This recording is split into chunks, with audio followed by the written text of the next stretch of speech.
दोस्तों, समीक्षा अधिकारी की वैकेंसी आने वाली है, आप सभी ने सुना होगा। और परीक्षा भी जब एक बार वैकेंसी आ जाएगी, फॉर्म भर दिए जाएंगे तो जल्दी ही होगी। तो ऐसे में आपको पहले से तैयार रहना है और तैयारी को रेगुलर बनाए रखने के लिए, कंसिस्टेंट बनाए रखने के लिए ये मॉड्यूल लॉन्च किया गया है। इसका वीडियो वर्जन आप देख रहे हैं और इस वीडियो सीरीज से जुड़े रहने का फ़ायदा ये है कि आप निरंतर अपनी तैयारी को कर पाएंगे। नहीं तो बीच में ब्रेक हो जाने पर न तो पढ़ने में मन लगता है और न पीछे की चीज़ें याद रह पाती हैं। तो शुरू करते हैं। और ये मिक्स फॉर्मेट में आपको मिलेगा, मतलब इसमें थोड़े थोड़े सारी चीज़ों का अंश दिखाई देगा। जैसे भूगोल आप देख रहे हैं, इसके बाद हम थोड़ी सी इकोनॉमी यानी जो अर्थशास्त्र है उसको देखेंगे, थोड़ा हिंदी वाला सेगमेंट देखेंगे। तो शुरू करते हैं। भूगोल जब हम पढ़ते हैं तो उसमें सबसे पहले अपने ही देश का भूगोल जानना ज़रूरी है, क्योंकि जब हम अपने ही बारे में नहीं जानेंगे तो दुनिया के बारे में जानकर क्या करेंगे। तो भारत को देखिए, हमारा भारतवर्ष जो कि टुकड़े होते होते अब इतना ही बचा है। हर साल हम झंडा फहराते हैं, खुश होते हैं, 15 अगस्त और 26 जनवरी की जो तारीखें हैं उन्हें सेलिब्रेट करते हैं। तो ठीक है, करना चाहिए। लेकिन अगर हम पिछले अपने इतिहास को देखें, मतलब प्राचीन इतिहास से अगर हम पन्ने पलटते हुए आगे बढ़ें तो हमें मालूम होगा कि हम कितने ज़्यादा सिमट गए हैं और कितना पुराना विस्तार हमारा था।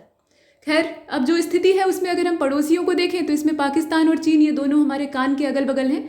मतलब भारत का अगर हम ये सिर कह लें तो इधर पाकिस्तान है पश्चिम दिशा में और इधर आपका चीन है।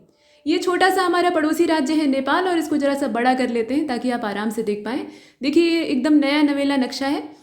जब भारत पर मौर्य वंश का शासन था, चंद्रगुप्त मौर्य ने अखंड भारत की स्थापना की थी, तो वो अखंड भारत अफगानिस्तान और बलूचिस्तान तक फैला हुआ था। मतलब समझिए कितना ज़्यादा विस्तार था, और दक्षिण में भी इसका अच्छा खासा प्रभाव था। अब यहाँ पाकिस्तान, ये हमारा पड़ोसी, और पहले ये भारत का ही हिस्सा हुआ करता था। जम्मू कश्मीर एक पूरा राज्य था, ये पूरा एरिया जम्मू कश्मीर था। लेकिन हाल फिलहाल के जो परिवर्तन है उसमें विशेष राज्य का दर्जा वापस लेके इसे केंद्र शासित प्रदेश में तब्दील कर दिया गया और इसके दो हिस्से कर दिए गए। एक हो गया लद्दाख जो कि बड़ा है, ठीक है, इसमें बड़ा टुकड़ा है, और बाकी जो छोटा भाग बचा वो है जम्मू कश्मीर। बाकी राज्यों को आप जानते ही हैं। पंजाब एक बहुत बड़ा प्रोविंस हुआ करता था, तो उसका आधा से अधिक पार्ट यानी मैक्सिमम पार्ट जो है वो तो पश्चिमी पाकिस्तान में चला गया। जो बचा हुआ हिस्सा था उसमें भी बाद में विभाजन होता है। तो जो हिंदी भाषी क्षेत्र था, यहाँ पे आप देखें, जो हिंदी भाषी क्षेत्र था वो हरियाणा के तौर पे अलग हो जाता है। हिमालयी राज्यों में अगर हम देखें तो हिमाचल है, हिमालय के अंचल में बसा हुआ। और ये जो उत्तराखंड है, ये पहले उत्तरांचल के नाम से उत्तर प्रदेश का हिस्सा हुआ करता था, और इसका जब बंटवारा हुआ तो कुछ समय तक ये उत्तरांचल के नाम से ही नया राज्य दिखाई देता है और बाद में उत्तराखंड बन जाता है। तो फिलहाल आप देख रहे हैं। इसके बाद आप राजस्थान को देख रहे हैं, जो कि क्षेत्रफल के लिहाज से सबसे बड़ा राज्य है। बगल में ये हमारा उत्तर प्रदेश है, देख रहे हैं आप, बॉर्डर लगता है इसका।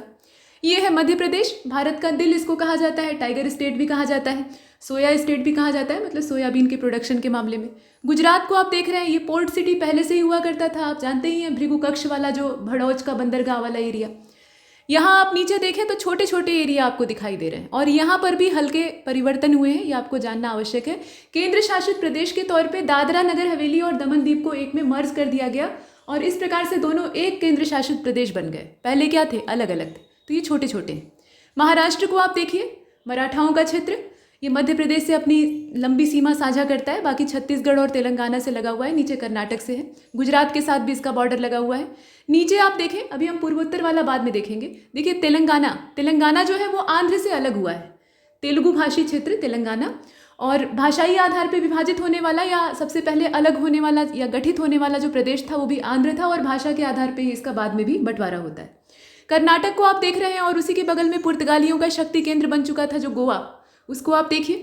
कर्नाटक आपका यहाँ पर है, यहाँ आप देख रहे हैं कि अरब सागर के साथ इसकी जो तटरेखा है वो लगी हुई है।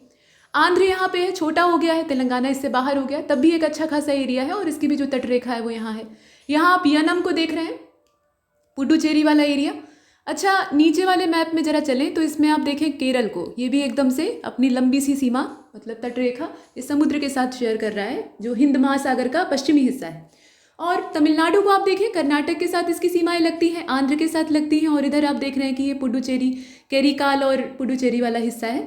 फिलहाल ये है तमिलनाडु आपका, और ये बीच में है आपका राम सेतु, जिसे कि कोई मानने के लिए तैयार नहीं होता, लेकिन नीचे अवशेष मौजूद हैं। कुछ लोग ऐसा कहते हैं कि वो कोरल रीफ हो सकती है, लेकिन भगवान राम ने माता सीता तक पहुंचने के लिए ये सेतु बनवाया था, बंदर सेना ने बनाया था। और ये है हमारा पड़ोसी श्रीलंका, जो कि आजकल राजनीतिक उथल पुथल का शिकार है। अब हम वापस ऊपर की ओर चलते हैं, तो ऊपर की ओर अगर चलें, यहाँ हमने आंध्र तक देखा था, और मध्य प्रदेश के पड़ोसी राज्यों को और उत्तर प्रदेश के पड़ोसी राज्यों को हम देखेंगे। तेलंगाना और छत्तीसगढ़ से कौन जुड़े हैं उनको भी देखेंगे। तो यहाँ आप देख रहे हैं कि महाराष्ट्र के बाद महाराष्ट्र की सीमा यहाँ लग रही है छत्तीसगढ़ से, और ये जो छत्तीसगढ़ राज्य आप देख पा रहे हैं, ये अंतर्राज्यीय सीमाओं को जो डॉटेड लाइन है उनसे दर्शाया गया है। तो छत्तीसगढ़ की सीमा मध्य प्रदेश से लगी हुई है और ये मध्य प्रदेश का ही हिस्सा था, बाद में उससे अलग होता है, ठीक है। और झारखंड बिहार का हिस्सा था, एक बड़ा एरिया लेकर वो अलग हो गया, खनिज संसाधन लेकर अलग हो गया, तो बिहार के पास ज़्यादा कुछ बचा नहीं, एरिया भी कम हो गया और खनिज संसाधन भी जाते रहे, वो झारखंड के पास चले गए। तो ये झारखंड का ये बिहार का ही हिस्सा हुआ करता था। फिलहाल ये आप देख रहे हैं कि दोनों आपस में बॉर्डर शेयर करते हैं। उड़ीसा को आप देखें, ठीक, ये है आपका, और ये रहा पश्चिम बंगाल। अब बंगाल भी एक बहुत बड़ा प्रोविंस होता था, जैसे पंजाब था पश्चिमी एरिया में या पश्चिमोत्तर में, वैसे ही बंगाल पूर्वी क्षेत्र में एक ताकतवर प्रादेशिक क्षेत्र था और इतना बड़ा इसका विस्तार था। इसके अलावा इतनी ज़्यादा इसके अंदर ताकत थी कि कोई भी शासक इसमें हाथ डालने की हिम्मत नहीं करता था।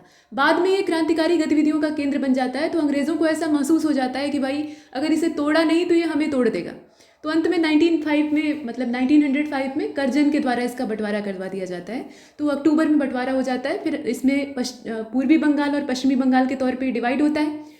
और यही जो पूर्वी बंगाल था ये बाद में बांग्लादेश के तौर पे, पहले पश्चिमी और पूर्वी पाकिस्तान के तौर पे बंटवारा होता है आज़ादी के समय, ठीक है। तो ये पूर्वी पाकिस्तान और बाद में पाकिस्तान से भी इसको आज़ादी मिल जाती है, इंदिरा गांधी दिलवा देती हैं, तो बांग्लादेश बन जाता है। फिलहाल ये बांग्लादेश है, पहले ये बंगाल हुआ करता था। अच्छा, पश्चिम बंगाल को हमने देखा, छोटा सा बचा है। अब यहाँ आप देखें, यहाँ त्रिपुरा इधर वाला जो पूर्वोत्तर वाला हिस्सा है, और छोटे छोटे राज्यों को आप देखें, जैसे सिक्किम भी बड़ी रणनीतिक फंदे में फंसा हुआ राज्य था। चीन इस पर पूरा अपना कब्जा करना चाहता था, लेकिन उस समय की गवर्नमेंट ने सक्रियता दिखाई और इसे अपने वश में किया। भूटान हमारा पड़ोसी है। अब यहाँ आप देख रहे हैं बांग्लादेश के जस्ट बगल में, यहाँ पे ये हमारा पूरा हिस्सा है, ये वाला अभी जो बचा है हमारे पास। तो ये मेघालय है आपका, यहाँ असम है, असम को भी बंगाल से ही अलग किया गया बाद में। ये अरुणाचल है, जहाँ पे चीन अपनी पूरी साठ गांठ लगाए हुए है, अपनी बस्तियाँ बसाने की फिराक में है, बसा भी चुका है कई जगहों पे। तो ये फंसा हुआ है एरिया, फिलहाल हमारा है। इसके बाद नागालैंड, यहाँ आप देख रहे हैं, और ये नीचे मणिपुर है, और नीचे है मिजोरम, और यहाँ पे है त्रिपुरा। तो ये जो पूर्वोत्तर के राज्य हैं, इनको कायदे से आपको देखने की आवश्यकता है कि कौन कौन से हैं और इनकी लोकेशन कहाँ है। अब यहाँ हम पड़ोसियों को भी देख लेते हैं साथ में। भूटान को तो हमने देखा, और तिब्बत, ये आप देख रहे हैं ल्हासा की संधि जब होती है तो ये तिब्बत वाला एरिया ये चीन का कर्जदार हो जाता है और चीन के अधीन आ जाता है। तो ये तिब्बत का पठारी क्षेत्र ये पूरा चीन के एरिया में। अब यहाँ आप देखें आगे, अच्छा एक चीज़ और है कि देखिए ये हिमालय वाला पोर्शन है पूरा, यहाँ से हिमालय पर्वत श्रृंखला जो है वो पूरी फैली हुई है और भारत को उत्तर दिशा से घेरे हुए है। और हिमालय का ढाल ये हमारी तरफ है, ढाल का मतलब जो हिमालय का स्लोप है वो हमारी तरफ है, और जो ऊंचा एरिया है वो चीन की तरफ है। और ये रणनीतिक दृष्टि से चीन के लिए बहुत बड़ा सपोर्टर है। अगर हमला होगा तो चीन को इसमें फ़ायदा होगा, और हमेशा रहा है, लड़ाई में चीन ने इसका लाभ लिया है। ऊंचाई से लड़ना आसान होता है, और आप नीचे खड़े हैं और ऊपर से कोई हमला कर रहा है तो आप उसे जवाब वैसा नहीं दे पाएंगे, ठीक है। तो ये स्ट्रेटेजिकल तरीके से इसके पक्ष में है। फिलहाल आगे देखते हैं। यहाँ देखिए म्यांमार है, ठीक है, बांग्लादेश हमारा पड़ोसी, और ये रहा म्यांमार। न्यू मोरे द्वीप यहाँ देख रहे हैं आप, ये भारत का हिस्सा। तो भारत के हिस्से में जो जो द्वीप हैं उनको भी हम देखेंगे। अब चलिए ज़रा नीचे समुद्र में, तो समुद्र में अगर हम घुस जाएं तो घुसने पर हमें मालूम होता है कि यहाँ देखिए अरब सागर और बंगाल की खाड़ी में हमने भले ही बांट दिया है, लेकिन ये है तो हमारा हिंद महासागर, और एकमात्र ये ऐसा ओशियन है, इंडियन ओशियन, जो कि किसी देश के नाम पर अपना नाम साझा करता है, या इसका नाम किसी देश के नाम पे, भारतवर्ष के नाम पे। कहा जाता है कि प्राचीन काल जो था, जिस समय समुद्र मंथन हुआ था, ये रत्नाकर के नाम से जाना जाता था, और इसी को मथा गया था, इसमें से रत्न बाहर आए थे। अब इसका जो पश्चिमी हिस्सा है अरब सागर है, लक्षद्वीप समूह यहाँ पे है जो कि प्रवाल भित्तियों से घिरा हुआ है, और अंडमान निकोबार द्वीप समूह ये आप देख रहे हैं, अंडमान और निकोबार। तो ये वाला जो है ये आपका बंगाल की खाड़ी वाले एरिया में। यहाँ पर जो अंतर्राष्ट्रीय सीमाएं हैं उनको सीधी लाइनों से और डॉटेड लाइन से राज्य सीमाओं को दर्शाया गया है। चलिए आगे चलते हैं। अब बेसिक जानकारियाँ हैं इसमें, भारत की भौगोलिक जानकारी है। भारत के बहुत सारे नाम हैं, यहाँ तो कुछ ही दिए हैं, लेकिन जो हमारा नाम है वो भारत ही है, भरत जन के नाम पे भारत। और आर्यों का यहाँ निवास स्थान बना, आर्य बाहर से आए थे ऐसा ज़्यादातर लोगों का मानना है, तो इसे आर्यावर्त कहा गया। लेकिन आर्यावर्त समूचा भारतवर्ष नहीं है, मतलब ऐसा हम नहीं कह सकते कि पूरा भारतीय उपमहाद्वीप आर्यावर्त है। सिर्फ जो उत्तरी और पश्चिमी हिस्सा है, बड़ा एरिया, नीचे का जो दक्कन प्लेटू था वो तब भी इन आर्यों से अछूता था। यहाँ पर द्रविड़ लोग रहा करते थे, जिनके यहाँ संस्कृति का विस्तार बाद में होता है। फिलहाल जम्बू द्वीप कहा गया, जम्बू द्वीप इसलिए कहा गया क्योंकि जामुन के वृक्षों की भरमार थी, भारतवर्ष कहा ही जाता है। और ये जो हिंदुस्तान और इंडिया जैसे नाम थोप दिए गए हैं, ये विदेशियों के चिपकाए हुए हैं, ये हमारे नहीं। और दुख की बात यह है कि अभी भी हमें हिंदी और अंग्रेजी में अलग अलग नामों से पुकारा जाता है। हमें भारत नहीं कहा जाता, हमें इंडिया कहा जाता है। ऐसा नहीं होना चाहिए। केंद्र शासित प्रदेशों की संख्या पहले 9 हुआ करती थी, लेकिन जब से दादरा नगर हवेली और दमन दीव को मिक्स किया गया तब से ये 8 हो गई है। तो कंफ्यूज नहीं होना है। क्षेत्रफल के लिहाज से हम दुनिया में 7वें नंबर पर है और आबादी के मामले में रिकॉर्ड तोड़ने को तैयार है। नई दिल्ली हमारी राजधानी है। गंगेटिक डॉल्फिन ये साफ पानी में रहती है और जो नदी तंत्र हैं जैसे कि इरावदी नदी है, गंगा नदी है, सिंधु नदी है, यहाँ पाई जाती है। तो ये हमारा राष्ट्रीय जलीय जीव है। सत्यमेव जयते जो कि मुंडकोपनिषद नाम के उपनिषद से लिया गया ध्येय वाक्य है, स्लोगन है, वो हमारा आदर्श वाक्य है। कुल क्षेत्रफल हमारा कितना है? तो 32,87,263 स्क्वायर किलोमीटर में हम फैले हुए हैं फिलहाल। भारत का क्षेत्रफल विश्व के क्षेत्रफल का मात्र 2.4% और आबादी जरा देखिए, तो समस्या नहीं होगी तो फिर क्या होगा। आगे चलते हैं। यहाँ देखिए, राष्ट्रीय नदी गंगा है, बताने की ज़रूरत नहीं है। राष्ट्रीय पशु बाघ है और अच्छी खासी उल्लेखनीय वृद्धि इसमें देखने के लिए मिली है और सबसे ज़्यादा बाघों की जो संख्या है वो मध्य प्रदेश राज्य में है। अब यहाँ राष्ट्रीय पुष्प हमारा कमल है जो कि वैभव और प्रखरता का प्रतीक है, लाल कमल। इसके बाद विरासत पशु है हाथी, जो कि आजकल संकट में है। एशियन एलिफेंट जो है उसकी बात की जा रही है। राष्ट्रीय ध्वज है तिरंगा और राष्ट्रीय पक्षी हमारा मोर है। राष्ट्रीय चिन्ह, और मोर जो था ये मौर्यों के समय में उनका भी राजकीय चिन्ह हुआ करता था। अशोक स्तंभ हमारा राष्ट्रीय चिन्ह है और पूरा स्तंभ नहीं, स्तंभ का जो लाट है यानी ऊपर का हिस्सा है जिसमें कि एक औंधा कमल रखा हुआ है और उसके ऊपर 4 शेर भाई लोग जो हैं वो पीठ सटाकर बैठे हुए हैं और ऐसे देख रहे हैं जैसे कि कोई भी आएगा तो उसको घुसने नहीं देंगे। मतलब वो 4 पहरेदार हैं हमारे देश के, 4 दिशाओं के रक्षक, ठीक है। और उसके नीचे सत्यमेव जयते और अशोक चक्र बना है, पशु बने हुए हैं, तो वो है सिंबल। राष्ट्रीय गान हमारा जनगण मन है, गुरुदेव रविंद्रनाथ टैगोर जी के द्वारा लिखा गया है, बांग्ला भाषा है। और राष्ट्रीय गीत है वंदे मातरम। आनंद मठ नाम का जो उपन्यास था बंकिम चंद्र चट्टोपाध्याय का, वहाँ से ये लिया गया है और ये संस्कृत में है। राजभाषा, और इसका सिर्फ एक खंड ही हम लोग गाते हैं, पूरा नहीं गाते हैं, अधूरा ही गाते हैं, ठीक। राजभाषा हिंदी है। राष्ट्रीय लिपि देवनागरी है। देवनागरी जो है वो संस्कृत की भी लिपि है और हिंदी की भी लिपि है। जनसंख्या के लिहाज से हम दुनिया में दूसरे स्थान पे है। महिला आबादी, अब यह 2011 का ही सेंसस अभी घिस रहा है, तो फिलहाल इसे आप देखें, 58,75,84,719 ये महिला आबादी है। और ग्रामीण जनसंख्या की अगर हम बात कर लें तो यहाँ जो ग्रामीण आबादी है वो अच्छी खासी थी 2011 के सेंसस के अकॉर्डिंग। अभी 2021 वाला जो डाटा अभी 2023 में आने की उम्मीद दिखाई दे रही है कोविड की वजह से, तो उसमें देखेंगे आपकी ग्रामीण आबादी का प्रतिशत घटेगा और ये चिंतनीय बात है। लोग गाँव से पलायन कर रहे हैं। फिलहाल 68.8% ये है। दशकीय जनसंख्या वृद्धि दर 17.7 है और 2001 से लेकर 2011 एक डिकेडल गणना होती है आमतौर पे। जनसंख्या घनत्व अच्छा खासा है। जब क्षेत्रफल कम है और आबादी ज़्यादा है तो ये तो सोचने वाली बात है कि घनी आबादी होगी। तो 382 मतलब व्यक्ति जो हैं वो 1 वर्ग किलोमीटर के दायरे में रहते हैं। 1 स्क्वायर किलोमीटर क्षेत्रफल में इतने आदमी औसतन रहा करते हैं अपने देश में, सोच कर देखिए। 80.9% ये पुरुष साक्षरता है और उम्मीद है कि इस बार वृद्धि हुई होगी।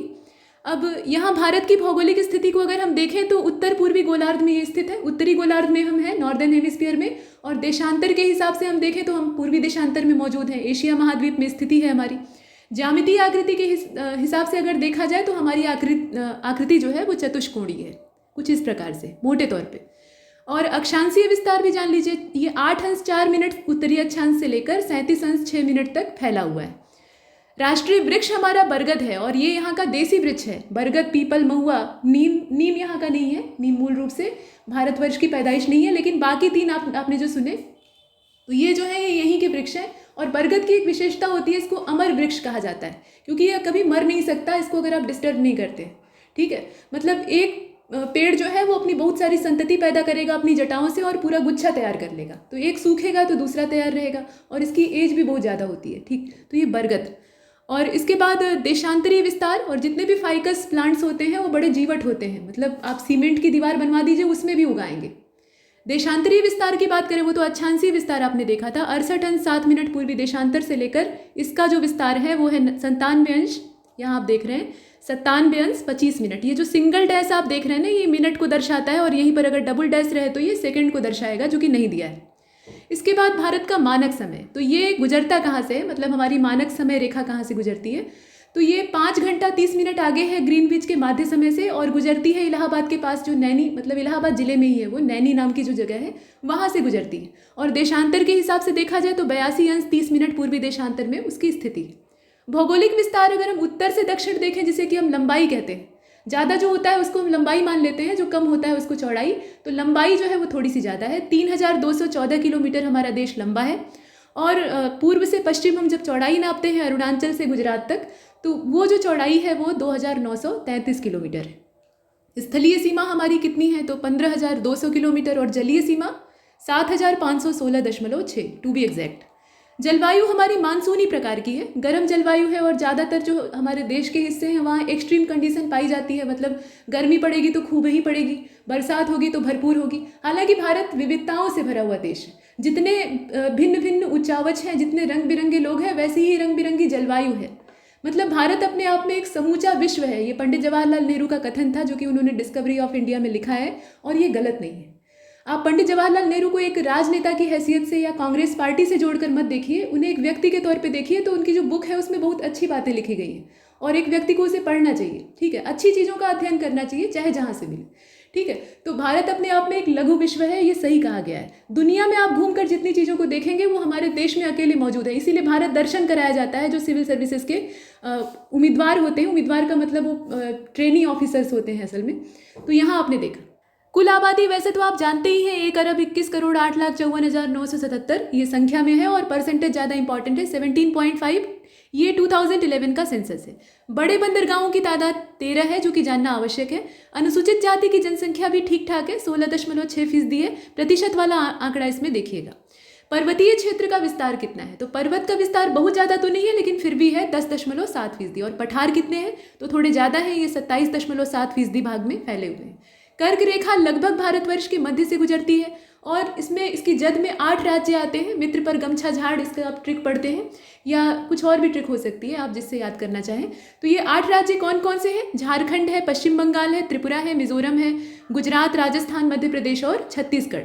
ये आपने देखा। अब टेबुलर फॉर्म में जो जानकारियाँ आपने देखी हैं उसी को यहाँ थोड़ा रिटन फॉर्मेट में देख लीजिए। तो अक्षांशीय देशांतरीय विस्तार से जुड़े हुए कुछ महत्वपूर्ण तथ्य हैं। भारत विशाल देश है, ठीक है, विशाल हम मानते हैं। उत्तरी गोलार्ध में है, पूर्वी देशांतर में है। मुख्य भाग जो है वो इसमें आप देख रहे हैं वही चीज़ दी हुई है। 8 अंश 4 मिनट उत्तर से लेकर, मतलब उत्तरी अक्षांश की जो स्थिति है वहाँ से 37 अंश 6 मिनट उत्तरी अक्षांश में ये स्थित है। देशांतर के हिसाब से आपने देख ही लिया था, 68 अंश 7 मिनट से लेकर 97 अंश 25 मिनट, वही घिसी हुई बातें। कर्क रेखा लगभग 2 बराबर भागों में बांटती है, और ये गुजरती कहाँ से है, तो 23 अंश 30 मिनट जो उत्तरी अक्षांश है वहाँ से इसका गुजरने का एरिया है। कर्क रेखा ये उत्तरी गोलार्ध में पाई जाती है, और मकर रेखा जो है वो दक्षिणी गोलार्ध में पाई जाती है। अब मुख्य भूभाग को दक्षिण पूर्व में, और अंडमान निकोबार द्वीप समूह बंगाल की खाड़ी में, यहाँ आप जो मुख्य भूभाग है उसकी बात देखें, और जो द्वीप हमारे अधिकार में आते हैं उसके बारे में कहा गया है। तो अंडमान निकोबार जो है वो बंगाल की खाड़ी में बिखरा हुआ है, हमारे अधिकार क्षेत्र का है, और लक्षद्वीप समूह जो है वो दक्षिण पश्चिम में स्थित है, जो कि अरब सागर में। भारत का कुल क्षेत्रफल, भूभागीय क्षेत्रफल 32.8 मोटे तौर पे है लाख वर्ग किलोमीटर में, और भारत का क्षेत्रफल विश्व के कुल क्षेत्रफल के तुलना अगर की जाए तो 2.4% होता है। 7वां सबसे बड़ा देश हमारा है, और 15,200 किलोमीटर ये हमारी स्थलीय सीमा है, और 7,516.6 ये हमारी जल सीमा है। ये हमने देखा, ठीक। यहाँ आगे चलते हैं।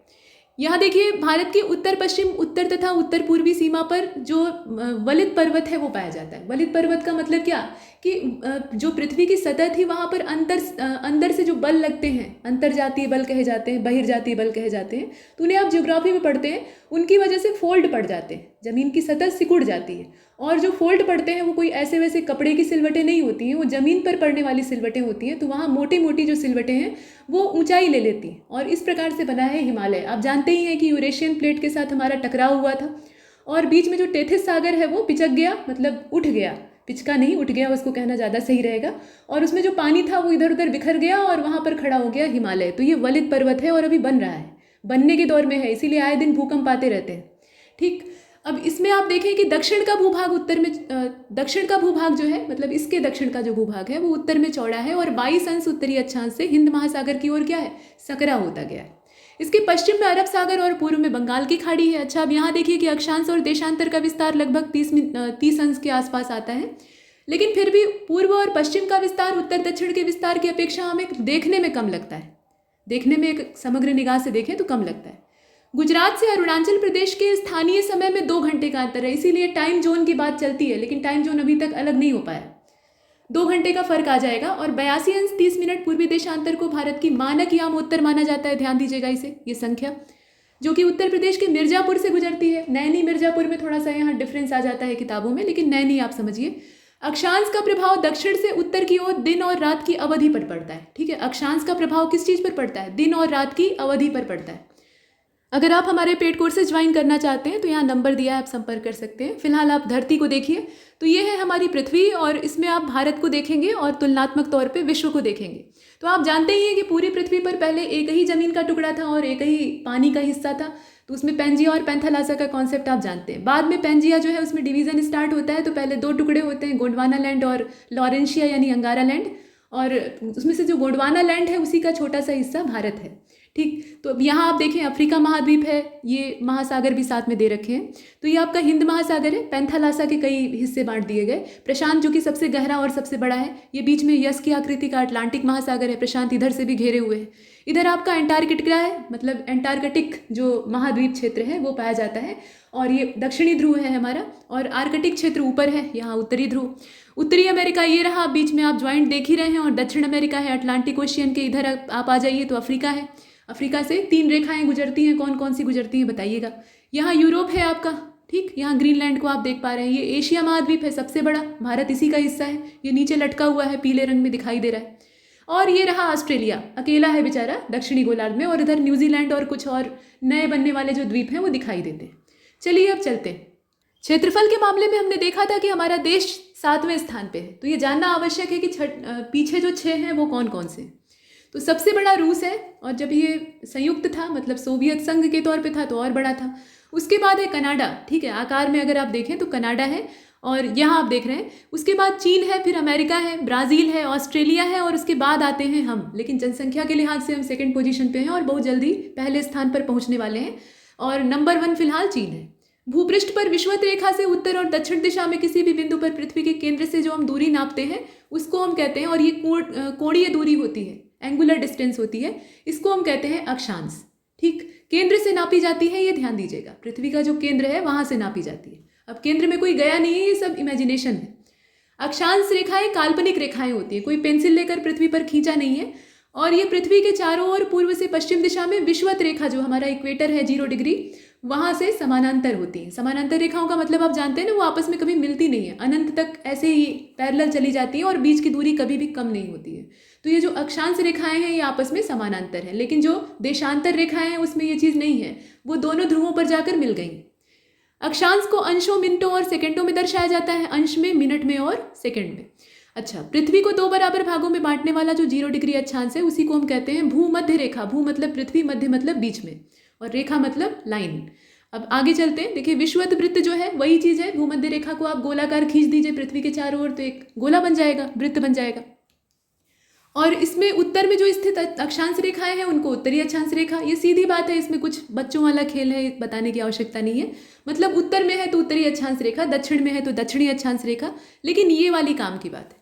एक अंश के अंतराल पर अगर अक्षांश रेखाओं को हम खींचते हैं, ध्यान से देखिएगा, एक अंश के अंतराल पर खींचते हैं तो उत्तरी गोलार्ध में कुल जो अक्षांश रेखाएं हैं उनकी संख्या होती है 89, और दक्षिणी गोलार्ध में भी उतनी ही होंगी, उसमें बढ़ थोड़े ही जाएंगे। ठीक है, तो 89 जो है वो उत्तरी गोलार्ध में और 89 दक्षिणी गोलार्ध में, ये याद रखिएगा। और विषुवत वृत्त से लेकर, देखिए यहाँ ये कहा गया कि इस प्रकार विषुवत वृत्त को लेकर उसको भी अगर हम मिला देते हैं तो कुल मिलाकर अक्षांश रेखाओं की संख्या जो है वो 89 + 89, उत्तरी गोलार्ध में 89, दक्षिणी गोलार्ध में 89 और एक थे इक्वेटर। ठीक है, सबको जोड़ दिया तो आया 179 यानी 179। ये 79 का मतलब 79 होता है। ठीक, किन्हीं 2 समांतर अक्षांश रेखाओं के बीच की दूरी कितनी होती है ये भी पूछा गया है, तो ये 111 किलोमीटर होती है। अभी पृथ्वी पर हम लोग ऐसे बनाकर खींचते हैं तो लगता नहीं है कि 111 किलोमीटर, लेकिन आप देख रहे हैं ना ये 111 किलोमीटर होती है, और ये कम नहीं होती है, सब जगह बराबर रहती है। भूपृष्ठ पर उत्तरी ध्रुव और दक्षिणी ध्रुव को मिलाने वाली जो काल्पनिक रेखा है वो पृथ्वी को 2 बराबर भागों में बांटती है, और उसको हम कहते हैं प्रधान यामोत्तर रेखा, जिसे कि ग्रीनविच मीन टाइम भी कहा जाता है। ठीक, और ये रेखा गुजरती कहाँ से है, तो ग्रीनविच कोई चुड़ैल नहीं है असल में, विच का मतलब आप कुछ और मत लगाइएगा, ये शहर है, लंदन का शहर है, और वहाँ से ये रेखा गुजरती है तो उसी के नाम पे इसका नाम रख दिया गया है। और इसे 0 डिग्री देशांतर कहा जाता है, साउथ पोल और नॉर्थ पोल को ये आपस में कनेक्ट करती है, और इसी के सहारे मतलब उसी बिंदु को आधार बना के बहुत सारी रेखाएं, देशांतर रेखाएं खींची जाती हैं जो कि बीच में चौड़ी होती हैं। मतलब इक्वेटर पर उनकी जो बीच की डिस्टेंस है वो ज़्यादा होती है, सबसे ज़्यादा होती है, और ध्रुवों पर वो आपस में जाकर मिल जाती हैं। अब आगे बढ़ते हैं। यहाँ ये कहा गया कि विषुवत रेखा पर देशांतर रेखाओं के बीच में जो दूरी होती है, जैसे आपने वहाँ पे अक्षांशीय रेखाओं के बीच की दूरी देखी थी, वैसे ही यहाँ पर 111.33 किलोमीटर की जो अधिकतम दूरी है वो इसमें पाई जाती है। मतलब ये है कि इक्वेटर पर इनके बीच का जो डिफरेंस होता है देशांतर रेखाओं का, वो इतना होता है 111.33 किलोमीटर। भारत पूरी तरह उत्तरी गोलार्ध में है, इसमें कोई संदेह नहीं है। और अक्षांशीय विस्तार आपने देखा था, 25 बार देखने की आवश्यकता नहीं है, लॉन्गिट्यूड लैटिट्यूड आप पीछे देख चुके हैं। अच्छा, उष्णकटिबंधीय क्षेत्र का विस्तार जो है ये कहाँ से कहाँ तक है, तो 23°30 जो उत्तरी दक्षिणी अक्षांश है उसके बीच में पाया जाता है। उष्णकटिबंध का मतलब क्या है कि यहाँ गर्मी की मात्रा ज़्यादा होती है। उष्ण मतलब उष्णता का मतलब होता है गर्मी, ठीक है। तो 23°30 नॉर्थ और 23°30 साउथ, उसके बीच में जो पाया जाता है। आप जानते ही हैं कि इक्वेटर पे सबसे ज़्यादा सूर्य का प्रकाश प्राप्त होता है। संपूर्ण भारत में अक्षांशीय विस्तार की अगर बात करें तो उसमें देखा जाए कि 6:45 से लेकर 37:06 ये उत्तरी अक्षांश के मध्य दिखाई देता है। अतः भारत का विस्तार, ये पूछा जाता है, देखिए भारत का विस्तार उष्ण कटिबंध में भी है और उपोष्ण कटिबंध में भी है, दोनों में है। ऐसा नहीं है कि भारत कंप्लीटली उष्ण कटिबंध में पाया जाता है। अब देशांतर और समय की बात कर लेते हैं। यहाँ से कुछ प्रश्न बन ही जाते हैं। हमारी पृथ्वी अपने अक्ष पर घूमती है, ये लोगों को पहले ही मालूम हो गया था और आपको भी पता होगा, ठीक है। तो घूमती कैसे है, ये पश्चिम से पूर्व की ओर घूमती है। इसका जो रोटेशन का डायरेक्शन है वो कैसा है, ये पश्चिम से पूर्व का है। और यही वजह है कि पूर्व में सूर्योदय और पश्चिम में सूर्यास्त होता है। ये कभी सोचा है आपने कि सूर्य पूरब में ही क्यों निकलता है और पश्चिम में ही क्यों अस्त होता है? तो उसके पीछे रीज़न है पृथ्वी का घूमना। अगर पृथ्वी उल्टा घूमने लगे तो कहते हैं ना कि सूर्य पश्चिम दिशा से निकल सकता है क्या, ये बोल देते हैं हम लोग कि मतलब असंभव काम है ये, लेकिन ये सही हो जाएगा। सूर्य जो है वो पश्चिम से निकलने लगेगा। फिलहाल अभी पूरब से ही निकलता है। पृथ्वी अपनी धुरी पर घूमती हुई 360 अंश देशांतर अर्थात एक चक्कर 24 घंटे में लगभग पूरा करती है। और अभी हाल का जो रिसर्च आया है, नासा के वैज्ञानिक बैठ के रिसर्च किए हैं, तो उसमें ये मालूम हुआ है कि पृथ्वी के घूमने की रफ्तार थोड़ी सी बढ़ गई। खैर वो इतना ज़्यादा नहीं है, अभी माइनर डिफरेंस है। तो 24 घंटे में लगभग पूरा कर लेती है, यानी एक जो दिन और रात का पूरा जोड़ होता है वो 24 घंटे का होता है। 12 घंटे का दिन, 12 घंटे की रात औसतन। और चूंकि 180 अंश देशांतर प्रमुख यामोत्तर के पूर्व और पश्चिम दोनों ओर स्थित है, इसलिए सूर्य पूर्व से पश्चिमी गोलार्ध में जाने में 12 घंटे का समय लेता है, ठीक है। ये आप ध्यान दीजिएगा, 12 घंटे का समय उसको लगता है। और इस प्रकार से सूर्य पूर्व से पश्चिम प्रति घंटा 15 अंश देशांतर या प्रति 4 मिनट में 1 अंश देशांतर को पार करता हुआ दिखाई देता है। इस बात को ध्यान से देखिएगा। और जब हम पश्चिम से पूर्व की ओर बढ़ते हैं तो समय बढ़ता है, ये इसमें फैक्टर है। ये जो अंश बताया गया ना, इसको बताने का रीज़न यही है कि पश्चिम से पूर्व की ओर हम बढ़ेंगे तो समय में क्या होगी, वृद्धि होगी। और पश्चिम की ओर बढ़ते हैं, पश्चिम में हम हैं और पूर्व की ओर जा रहे हैं तो समय बढ़ेगा, मतलब हम प्लस लगाएंगे। और पश्चिम की ओर अगर बढ़ रहे हैं तो समय को घटाना पड़ेगा। ये ध्यान दीजिएगा, कब घट रहा है कब बढ़ रहा है। अब यहाँ पर जो आप देख रहे हैं ना, ये टाइम जोन दिए हुए हैं, तो टाइम जोन को थोड़ा देखने की आवश्यकता है। यहाँ आप वही दुनिया का नक्शा देख पा रहे हैं। तो टाइम जोन में अगर देखें तो भारत में, अब इसमें किस देश में कितने टाइम जोन है ये तो हम डिटेल में देखेंगे ही, वो बाद में देखेंगे क्योंकि वो थ्योरेटिकल तरीके से आपको दिखाया जाएगा। यहाँ नक्शे में आप 2 चीज़ों को पहले देखिए। एक तो इंटरनेशनल डेट लाइन है यहाँ पे, जो कि स्थल को बचाकर खींची गई है। ये भी काल्पनिक रेखा है, मतलब जमीनी टुकड़ों से इसको नहीं गुजारना था। तो ये जो इसका आकार आप आड़ा तिरछा देख रहे हैं ना, ये कई जगह से मुड़ी हुई है, ठीक। तो इस तरह से इसे मोड़ा गया है जो ज़मीन का एरिया है उससे बचाने के लिए। और बाकी आप देख पा रहे हैं, ये ग्रीनविच है, ये अटलांटिक ओशियन है, ये प्रशांत महासागर है, ये आपका संयुक्त राज्य अमेरिका है, नीचे दक्षिणी अमेरिका है, यहाँ आपका भारत है। तो इस तरीके से आप जानते हैं कि जब आप पश्चिम की ओर बढ़ेंगे तो समय में कमी आएगी। ये पीछे और आगे जो दिया है ना, इसी वजह से दिया है। और पूर्व की ओर बढ़ेंगे तो समय में वृद्धि होगी, मतलब पूर्व की ओर बढ़ेंगे तो प्लस लगाएंगे, और पश्चिम की ओर बढ़ेंगे तो इधर आप देख रहे हैं कि सबके आगे माइनस माइनस लगा हुआ है। आगे बढ़ते हैं। भारत का दक्षिणतम बिंदु है इंदिरा पॉइंट, सबसे दक्षिणी हिस्सा, जो कि ग्रेट निकोबार द्वीप में स्थित है। ग्रेट निकोबार द्वीप में उसकी स्थिति अगर देखी जाए तो 6:45 उत्तरी अक्षांश पे वो स्थित है। वो सबसे साउदर्न एरिया है, या आप साउदर्न पॉइंट कह सकते हैं। और पहले इसका नाम पिग्मेलियन पॉइंट था, बाद में इसे इंदिरा पॉइंट कहा गया। और भूमध्य रेखा से इसकी जो दूरी है वो काफ़ी कम है, आप देख सकते हैं 876 किलोमीटर है। तो अगर भूमध्य रेखा से हम औसत दूरियों को देखें तो उसमें ये कम ही कहा जाएगा।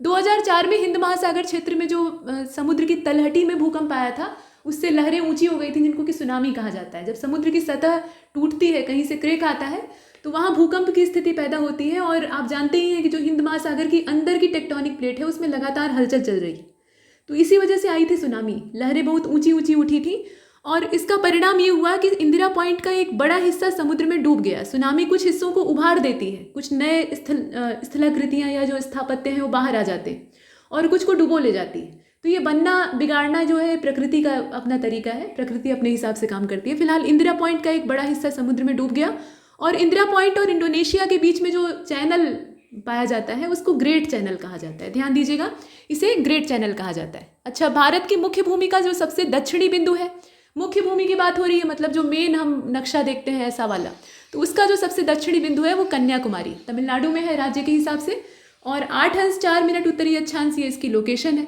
सबसे उत्तरी बिंदु की अगर बात करें तो इंदिरा कॉल है, और इंदिरा कॉल है जम्मू कश्मीर में।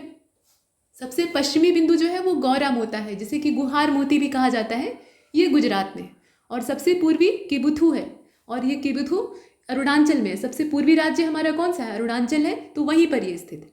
अब यहाँ कुछ चैनलों की बात की गई है, तो मिनिकाय और लक्षद्वीप के बीच में 9 डिग्री, मालदीव और मिनिकाय के बीच में 8 डिग्री, और लिटिल अंडमान और कार निकोबार द्वीप समूह जो है उसके बीच में 10 डिग्री चैनल है। तो चैनल कौन सा किसके बीच में है ये आप नक्शे पे अच्छे से देख सकते हैं। भूगोल खत्म हुआ फिलहाल के लिए, अभी आगे के जो मॉड्यूल है उसमें आपको मिलता रहेगा। आज के लेक्चर में अब भौतिक विज्ञान हम थोड़ा सा देख लेते हैं। भौतिक विज्ञान ही हम शुरुआत में क्यों देखते हैं? आपके दिमाग में कभी आता है कि आप साइंस पढ़ते हैं तो सबसे पहले आपका पाला फिजिक्स से पड़ता है, उसके बाद ही बाकी चीज़ें आती हैं? तो रीज़न ये है कि यही नेचुरल साइंस है, फिजिक्स जो है। अब इसमें बायो वाले बुरा नहीं मानेंगे, रीज़न ये है इसका। देखिए, भौतिक विज्ञान को जब आप पढ़ते हैं ना, उसमें 2 चीज़ें होती हैं मूल रूप से। एक तो द्रव्य होता है यानी पदार्थ, और दूसरा होता है ऊर्जा, मतलब एनर्जी और मैटर जिसे आप कहते हैं। और इन्हीं दोनों के कॉम्बिनेशन से सब कुछ बना हुआ है। पदार्थ जो है उन्हीं के सहारे आप एलिमेंट्स को देखते हैं जो कि केमिस्ट्री को आकार देते हैं। एलिमेंट्स न रहे तो केमिस्ट्री निकम्मी है। और जब पदार्थ और ऊर्जा का आपस में कॉम्बिनेशन होता है, जो जैविक और अजैविक घटक हैं वो आपस में मिलते हैं, तो नए नए जीव बनते हैं। कोशिकाएं बनती हैं। कोशिका क्या है? प्रोटीन का संकलन है। तो उसमें जो बेसिक एलिमेंट्स हैं वो क्या है? निर्जीव पदार्थ ही तो हैं, तत्व ही तो हैं। तो इसमें एक क्रम से हम देखते हैं, मतलब एनर्जी और मैटर से फिजिक्स की शुरुआत होती है। बाद में इसी एनर्जी मैटर का नतीजा होता है कि हम केमिस्ट्री में घुस जाते हैं, और केमिस्ट्री के ही जो एलिमेंट्स हैं वो आपस में कंबाइंड होके, और एनर्जी का उसमें रोल रहता ही है। सोलर एनर्जी की हम बात करते हैं तो बायो का फॉर्मेशन होता है, जो ऑर्गेनिज्म है वो डेवलप होते हैं। फिलहाल प्राकृतिक विज्ञान की श्रेणी में इसको रखा जाता है, और बाकी सभी इसी में जुड़े हुए हैं, इसी की क्रमबद्ध कड़ी है। ग्रीक भाषा का एक शब्द है, मतलब हम बात कर रहे हैं फिजिक्स की, भौतिक विज्ञान की नहीं। भौतिक विज्ञान या आप कह लीजिए कि भौतिकी, तो ये संस्कृत का शब्द है। भौतिकी शब्द से ये निकला हुआ है, और भौतिकी का शाब्दिक अर्थ होता है प्रकृति। ठीक, प्रकृति या प्राकृतिक चीज़ों से तात्पर्य होता है, भौतिकता से तात्पर्य होता है। मतलब दुनियादारी में जितनी चीज़ें हैं, सांसारिक जो उपभोग की वस्तुएं हैं, उनको भौतिक सुखों से जोड़कर देखा जाता है। तो ये भौतिक शब्द संस्कृत से निकला हुआ है। तो संस्कृत और ये आपका जो ग्रीक भाषा से उत्पन्न शब्द है ना फिजिक्स, इनका आपस में कोई तालमेल नहीं है। हिंदी रूपांतरण कुछ अलग ही है। अब इस विषय की यथार्थ परिभाषा आप नहीं दे सकते, मतलब संभव नहीं है। असल में यही बात है, कोई भी परिभाषा देने के लिए कहे तो आप किताब में रटी रटाई परिभाषाएं दे देते हैं, लेकिन वो असल में होती नहीं। लेकिन आवश्यक भी नहीं है, क्या ज़रूरत है इसमें फंसे, तो छोड़ दीजिए। चलिए अब इसमें मापन और मात्रक को देख लेते हैं। तो मापन और मात्रक यहीं से भौतिक विज्ञान की शुरुआत होती है। जब भौतिक राशियाँ आती हैं तो उनको नापने की आवश्यकता महसूस होती है, और जब नाप लेते हैं तो उनको एक सीमाबद्ध या एक कैटेगरी में डालने की आवश्यकता होती है, तो इसलिए हम मात्रक चुनते हैं। अब देखिए, किसी भी भौतिक राशि का मापन एक निश्चित आधारभूत यादृच्छिक रूप से चुने गए मान्यता प्राप्त संदर्भ मानक से राशि की तुलना करके किया जाता है। ठीक है, मतलब एक मानक हम पहले से तय किए रहते हैं, और उसी से उस भौतिक राशि को हम तुलना करते हैं, और तुलना करने पर जो संख्यात्मक मान हमें प्राप्त होता है वो होता है उसका मान, और उसी के साथ हम जोड़ देते हैं उस राशि के लिए मात्रक। और किसी भी भौतिक राशि की माप को मात्रक के आगे एक संख्या लिखकर, जो कि आंकिक संख्या होती है, जैसे आप अपना वजन तोलिए और आप 40 किलो के निकले, या मान लीजिए आप 80 किलो के निकले, जैसी आपकी काया है, तो 80 किलो क्या है? ये आपका मतलब 80 जो है उसमें वो एक संख्या है, मतलब भौतिक राशि की वो असल में माप है, आपके द्रव्यमान की माप है, आपके भार की असल में माप है। द्रव्यमान पर गुरुत्वीय प्रभाव नहीं होता है, और आप जब पृथ्वी पर वजन तौलते हैं तो वो भार होता है असल में, मतलब यमजी होता है। तो वो 80 निकला, और उसके पीछे आप लगा देते हैं केजी, तो केजी क्या है? वो उसका मात्रक, किलोग्राम। अब मात्रक 2 प्रकार के होते हैं, एक तो होता है मूल मात्रक यानी फंडामेंटल यूनिट्स, और दूसरे होते हैं डेराइव, जो कि इसी के लड़के बच्चे होते हैं। तो मूल राशियों को व्यक्त करने के लिए, मूल राशियाँ कुल मिलाकर 7 हैं, ये सब आप जानते ही हैं, तो उनके 7 मूल मात्रक हैं, और उनके अलावा जितने भी हैं, जितने भी छोटे बड़े मात्रक आपको दिखते हैं, भौतिक राशियाँ दिखती हैं, वो सब व्युत्पन्न हैं, यानी इन्हीं सातों से निकले हुए। तो व्युत्पन्न मात्रक में क्या होता है? अच्छा, यहाँ देखिए वो दिया भी है। मूल मात्रक कौन कौन से हैं? तो मूल राशियाँ कौन सी है पहले तो जानिए। लंबाई, द्रव्यमान, समय, विद्युत धारा, ज्योति तीव्रता, पदार्थ की मात्रा, इस तरीके से होता है ना, 7 हैं टोटल। तो उन्हीं के मात्रक है। मीटर, किलोग्राम, सेकेंड उसमें सबसे पहले है। व्युत्पन्न मात्रक जो है वो इन्हीं से उत्पन्न हुए हैं, इन्हीं की सहायता से उन्हें प्राप्त किया जाता है। ये मौलिक नहीं है कुल मिलाकर, और इनके संपूर्ण समुच्चय को मतलब अगर हम मिला दें मूल मात्रक और व्युत्पन्न मात्रकों को, तो जो पूरा समुच्चय यानी एक इनका झुंड तैयार होता है, उसको हम कहते हैं मात्रक की प्रणाली या मापन की पद्धति। तो ये तो आपने बात की। अब भौतिक राशियाँ दो तरह की होती हैं, एक स्केलर क्वांटिटी होती है, दूसरी वेक्टर क्वांटिटीज होती है, मतलब अदिश और सदिश। और नाम अगर आप ध्यान से पढ़ें तो परिभाषा तो उसी में छिपी होती है। दिश मतलब होता है दिशा, और अ लगा दिया, अ उपसर्ग का इस्तेमाल कर लिया तो दिशा के बिना, यानी ऐसी भौतिक राशियाँ जिसमें कि सिर्फ आपको परिमाण यानी मैग्नीट्यूड की आवश्यकता होती है, डायरेक्शन उसमें चाहिए ही नहीं, डायरेक्शन रहे या न रहे कोई फर्क नहीं पड़ता। तो ऐसी जो राशियाँ हैं इनका मापन आप आराम से कर सकते हैं और इनको कहते हैं अदिश। और जिसमें आपको डायरेक्शन भी चाहिए, मतलब सिर्फ उसमें परिमाण से काम नहीं चलेगा, मैग्नीट्यूड ही पर्याप्त नहीं है, डायरेक्शन की आवश्यकता है, तो ऐसी राशियों को कहा जाता है सदिश यानी दिशा सहित। मोटी परिभाषा यही है, और बाकी जो इसमें चीज़ें हैं वो फालतू हैं, काम की बात सिर्फ इतनी। उदाहरण इसमें इंपॉर्टेंट है क्योंकि पूछा जाता है कौन सी भौतिक राशि सदिश है और कौन सी अदिश। तो उदाहरण में आप देखिए अदिश का पहले, लंबाई, घनत्व, आयतन, क्षेत्रफल, कार्य, दूरी, द्रव्यमान, ध्यान दीजिएगा द्रव्यमान, चाल, घनत्व, शक्ति, ऊर्जा, ताप, विद्युत वाहक बल यानी इलेक्ट्रोमोटिव फोर्स, गुरुत्वीय विभव, विद्युत विभव, ये सब इत्यादि, मतलब और भी आगे लिस्ट लंबी है, लेकिन इतना तो आपको जानना चाहिए कि ये सब अदिश राशियाँ हैं। इनको रिप्रेजेंट करने के लिए आपको कहीं से भी दिशा की आवश्यकता नहीं चाहिए। ऊर्जा आप नापते हैं तो आपको दिशा तो बतानी नहीं पड़ती है कि कौन सी डायरेक्शन से ऊर्जा आ रही है, ऊर्जा है बस उसको नाप लिया। वैसे ही ताप लग रहा है तो उसके लिए भी, और गुरुत्वीय विभव है तो उसके लिए भी। लंबाई आप नापते हैं तो उसमें भी मोटे तौर पे, शुरुआती तौर पे दिशा की आवश्यकता नहीं होती है। सदिश राशियों में उल्टा होता है, दिशा चाहिए होती है। अच्छा, एक खास बात यह है कि योग संबंधी जो त्रिभुज और चतुर्भुज का नियम होता है, समांतर चतुर्भुज का नियम और त्रिभुज का नियम, मतलब कुछ इस प्रकार से बनता है वो, ऐसा आप वेक्टर वाला सिंबल बनाते हैं ना, इस तरीके से, तो ऐसा वाला बनता है, उसमें आप फिर परिणाम ही निकालते हैं। ऐसे ही समांतर चतुर्भुज का होता है कुछ इस टाइप का।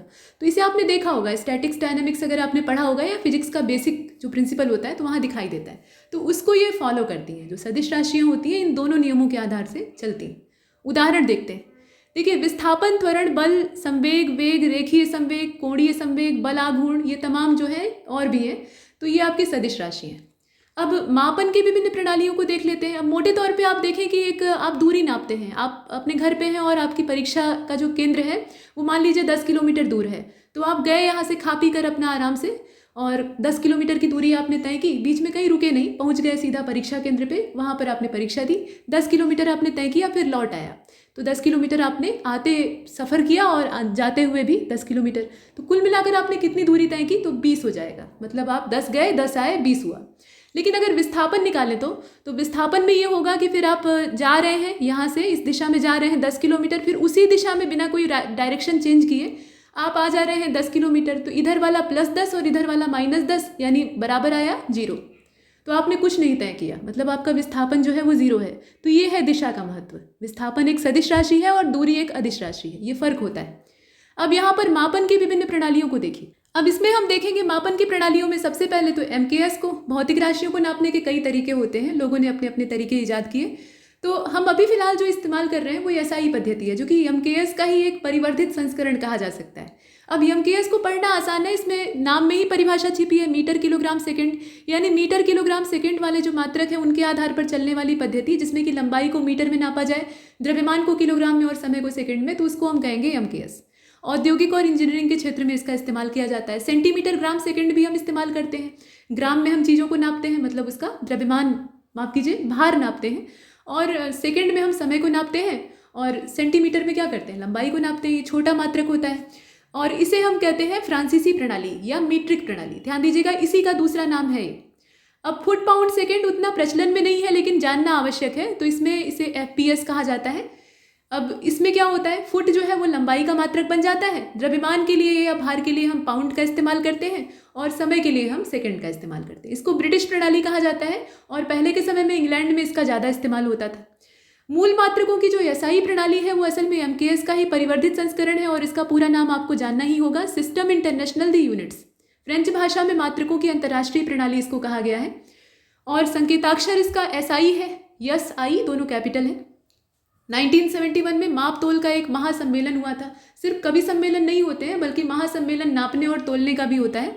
तो उसमें सम्मेलन में बहुत सारे वैज्ञानिक और तकनीकी औद्योगिक जानकार इकट्ठे होते हैं और अंतर्राष्ट्रीय स्तर पर सलाह मशवरा होता है। वहाँ पे SI को सब लोग एक्सेप्ट करते हैं कि ये तो क्षेत्रवार हो गया ना, कि फिर आप FPS जो है कहीं और इस्तेमाल कर रहे हैं, CGS कहीं और इस्तेमाल हो रही है, तो ये क्षेत्र के हिसाब से मापन की अलग अलग प्रणालियाँ हैं। जबकि आप अगर एकाकार कर दें सबको, यानी सबकी नापने की एक ही पद्धति हो, सब एक तरीके से नापे तो आसानी होगी। क्योंकि अब वैश्वीकरण का समय चल रहा है, तो ऐसे में हम दुनिया से कट के अलग अलग नापने का तरीका नहीं इस्तेमाल कर सकते।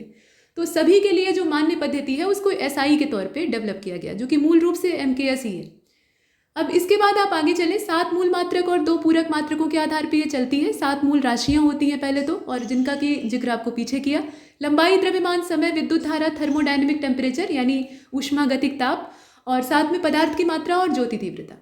ठीक, इनका मूल मात्रक भी देख लीजिए और प्रतीक भी देख लीजिए। लंबाई का मात्रक मीटर है, द्रव्यमान का किलोग्राम, समय का सेकंड, ये हर जगह सेकंड ही रहता है, और धारा का एम्पियर है। थर्मोडायनेमिक टेम्परेचर यानी ऊष्मागतिकी ताप, मोटे तौर पे ताप केल्विन होता है इसका। पदार्थ की मात्रा का मोल होता है, जो कि फिजिकल केमिस्ट्री में जो अनुमापन होता है, वॉल्यूमेट्रिक एनालिसिस, उसमें इस्तेमाल होता है। ज्योति तीव्रता का होता है कैंडेला। इसको रिप्रेजेंट कैसे करते हैं? कैपिटल M से हम मीटर को रिप्रेजेंट करेंगे, कैपिटल K और स्मॉल g, इससे हम व्यक्त करेंगे द्रव्यमान को, और जो स्मॉल s होता है उससे हम व्यक्त करेंगे सेकंड को। कैपिटल A से एम्पियर, कैपिटल K से केल्विन, केल्विन एक वैज्ञानिक का नाम था, और MOL तीनों स्मॉल लेटर में है, इससे हम पदार्थ की मात्रा को रिप्रेजेंट कर रहे हैं, और CD जिसमें कि दोनों स्मॉल लेटर में है, इससे हम व्यक्त करते हैं कैंडेला को। आगे बढ़ते हैं। संपूरक कौन कौन से हैं? तो इसमें 2 संपूरक मात्रक या पूरक मात्रक हैं। एक तो समतल कोण है, दूसरा ठोस कोण या घन कोण कहा जाता है। समतल कोण का मूल मात्रक होता है रेडियन, और इसे रेड से व्यक्त करते हैं यानी RAD, और ठोस कोण का होता है स्टेरेडियन, इसे SR से व्यक्त करते हैं। चलिए लंबाई को नाप लेते हैं। तो लंबाई को नापने के कुछ अच्छे तरीके यहाँ पर दिए हुए हैं, जैसे कि 10⁻³ मीटर से लेकर 10⁻², यहाँ ध्यान दीजिएगा माइनस का, 10⁻³ कोई बहुत बड़ी राशि नहीं है, इसको आप 1000 नहीं मान सकते। ये क्या है? माइनस लगा है, तो इसको आपको नीचे ले जाना पड़ेगा, मतलब ये कुछ इस प्रकार से लिखा जाएगा। अब माइनस गायब हो गया। अब इसे लिख कर देखिए तो 1/1000 होगा। अब 1000 से आप 1 में भाग देंगे तो आपको कितनी छोटी सी राशि प्राप्त होगी, और वही इसका एक्चुअल मान है। तो ये बहुत छोटा है असल में।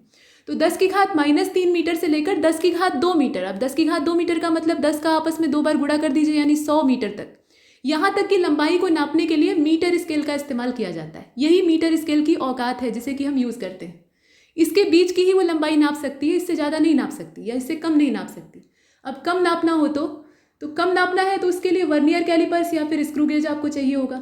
अगर थोड़ा और कम नापना है तो स्क्रू गेज चाहिए होगा, और बीच का नापना है तो वर्नियर कैलिपर्स काम करता है। ठीक है, तो वर्नियर कैलिपर्स का इस्तेमाल होता है 10⁻⁻4 मीटर तक की सटीकता की लंबाई को नापने के लिए। मतलब 10⁻⁻4 तक वो सटीकता से नाप सकता है। मतलब ये है ना कि 10⁻3 तक तो मीटर स्केल ही नाप रही थी, अब उससे भी हमें छोटा नापना है तो 10⁻4 तक वर्नियर हमें काम करता है।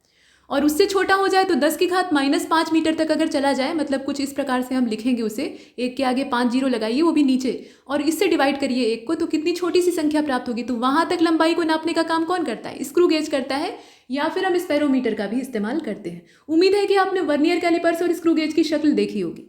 बड़ी दूरियां नापनी हुई तो छोटी की बात हो गई। बड़ी नापनी है तब क्या करेंगे? तो उसमें हमें लंबन विधि का इस्तेमाल करना पड़ता है, जिसमें कि कोई इंची टेप काम नहीं आता है। बड़ी दूरियों का मतलब यह है कि अब आप ग्रहों के बीच की दूरी नाप रहे हैं, 2 तारों के बीच की दूरी नाप रहे हैं, आकाश गंगाओं के बीच की दूरी नाप रहे हैं, तो उसकी बात हो रही है। आगे बढ़ते हैं। मीटर पैमाना इसमें लगा नहीं सकते हैं, ये तो कॉमन सेंस है। द्रव्यमान को कैसे नापेंगे? तो द्रव्यमान जो है एक स्थिर चीज़ है, वो परिवर्तित नहीं होता है, जिस वस्तु का जितना है उतना ही रहेगा, और परिवर्तन सिर्फ भार में होता है क्योंकि वो गुरुत्वीय प्रभाव के अधीन आता है। तो ये पदार्थ का आधारभूत गुण है, किसी भी ताप, दाब या दिक्काल की अवस्थिति में इसको परिवर्तित नहीं किया जा सकता है। दिक्काल का मतलब दिशा और काल होता है। हिंदी भी जानना आवश्यक है क्योंकि एक पेपर हिंदी का है। द्रव्यमान का SI मात्रक किलोग्राम है, kg से डिनोट किया जाता है, ये पुरानी चर्चा है, और माप तोल ब्यूरो के द्वारा इसका जो मानक है उसको स्वीकार किया गया है, और बहुत सारी प्रयोगशालाओं में ये अवेलेबल है, मतलब भारत के पास भी है। भारत में ये दिल्ली में रखा हुआ है, राष्ट्रीय भौतिकी प्रयोगशाला जो है, नेशनल फिजिक्स लैब, वहाँ पे है। समय का मापन कैसे करते हैं? तो 1 सेकंड की परिभाषा आपको पता होनी चाहिए। 1 सेकंड वह समय अंतराल है जिसमें कि परमाणु घड़ी में सीजियम 133, ध्यान दीजिएगा ये समस्थानिक है सीजियम का, सीजियम 133 9 अरब 19 करोड़ 26 लाख 31,770 कंपन करता है। तो ये जो लंबा वाला मोबाइल नंबर है ना, ये असल में कंपनों की संख्या है और इतने कंपनों के बराबर हम 1 सेकंड के समय अंतराल को रिकॉर्ड करते हैं। तो यहाँ तुलनात्मक अध्ययन किया जाता है, कहने का मतलब ये। तो वो लंबी सी संख्या आपको नहीं याद करनी है, जानकारी बस होनी चाहिए। सीजियम परमाणु के जो आवर्ती कंपन होते हैं उस पर इसको आधारित करके किया जाता है और ये भी कई सारी प्रयोगशालाओं में। अब इसके बाद यहाँ पर दाब की बात की गई है, तो 1 पास्कल में 1 न्यूटन पर मीटर स्क्वायर, ये तो परिभाषा मतलब जो पैमाना है वो हो गया। दाब होता क्या है? पहली चीज़ तो ये स्केलर क्वांटिटी है इसकी परिभाषा में, और किसी सतह पर समतल इकाई क्षेत्रफल पर जो लगने वाला बल होता है, ध्यान दीजिए, समतल इकाई क्षेत्रफल पर जो लगने वाला बल होता है उसको हम कहते हैं दाब।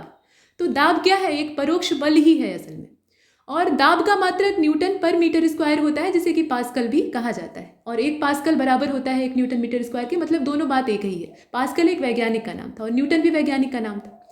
वायुमंडलीय दाब का जो गैर एसआई मात्रक है, एसआई की नहीं बल्कि गैर एसआई मात्रक की बात करें तो वो बार है जो कि इस्तेमाल होता है 10⁵5 न्यूटन पर मीटर स्क्वायर के बराबर होता है, यानी एक बार में 10⁵5 पास्कल या 10⁵5 न्यूटन पर मीटर स्क्वायर होता है। ये एसआई मात्रक के तौर पे अगर इसे कन्वर्ट किया जाए। अब इसके बाद देखते हैं डायमेंशंस को, यानी विमाओं को। तो भौतिक राशि में जो विमाएं हैं वो असल में क्या है? पावर्स हैं, यानी घाते हैं, और इन्हें उस राशि के मात्रक को व्यक्त करने के लिए जो मूल मात्रक होते हैं, ध्यान दीजिएगा मूल मात्रकों पर ही ये लगती हैं, व्युत्पन्न मात्रकों पर ये कभी नहीं लगेंगे।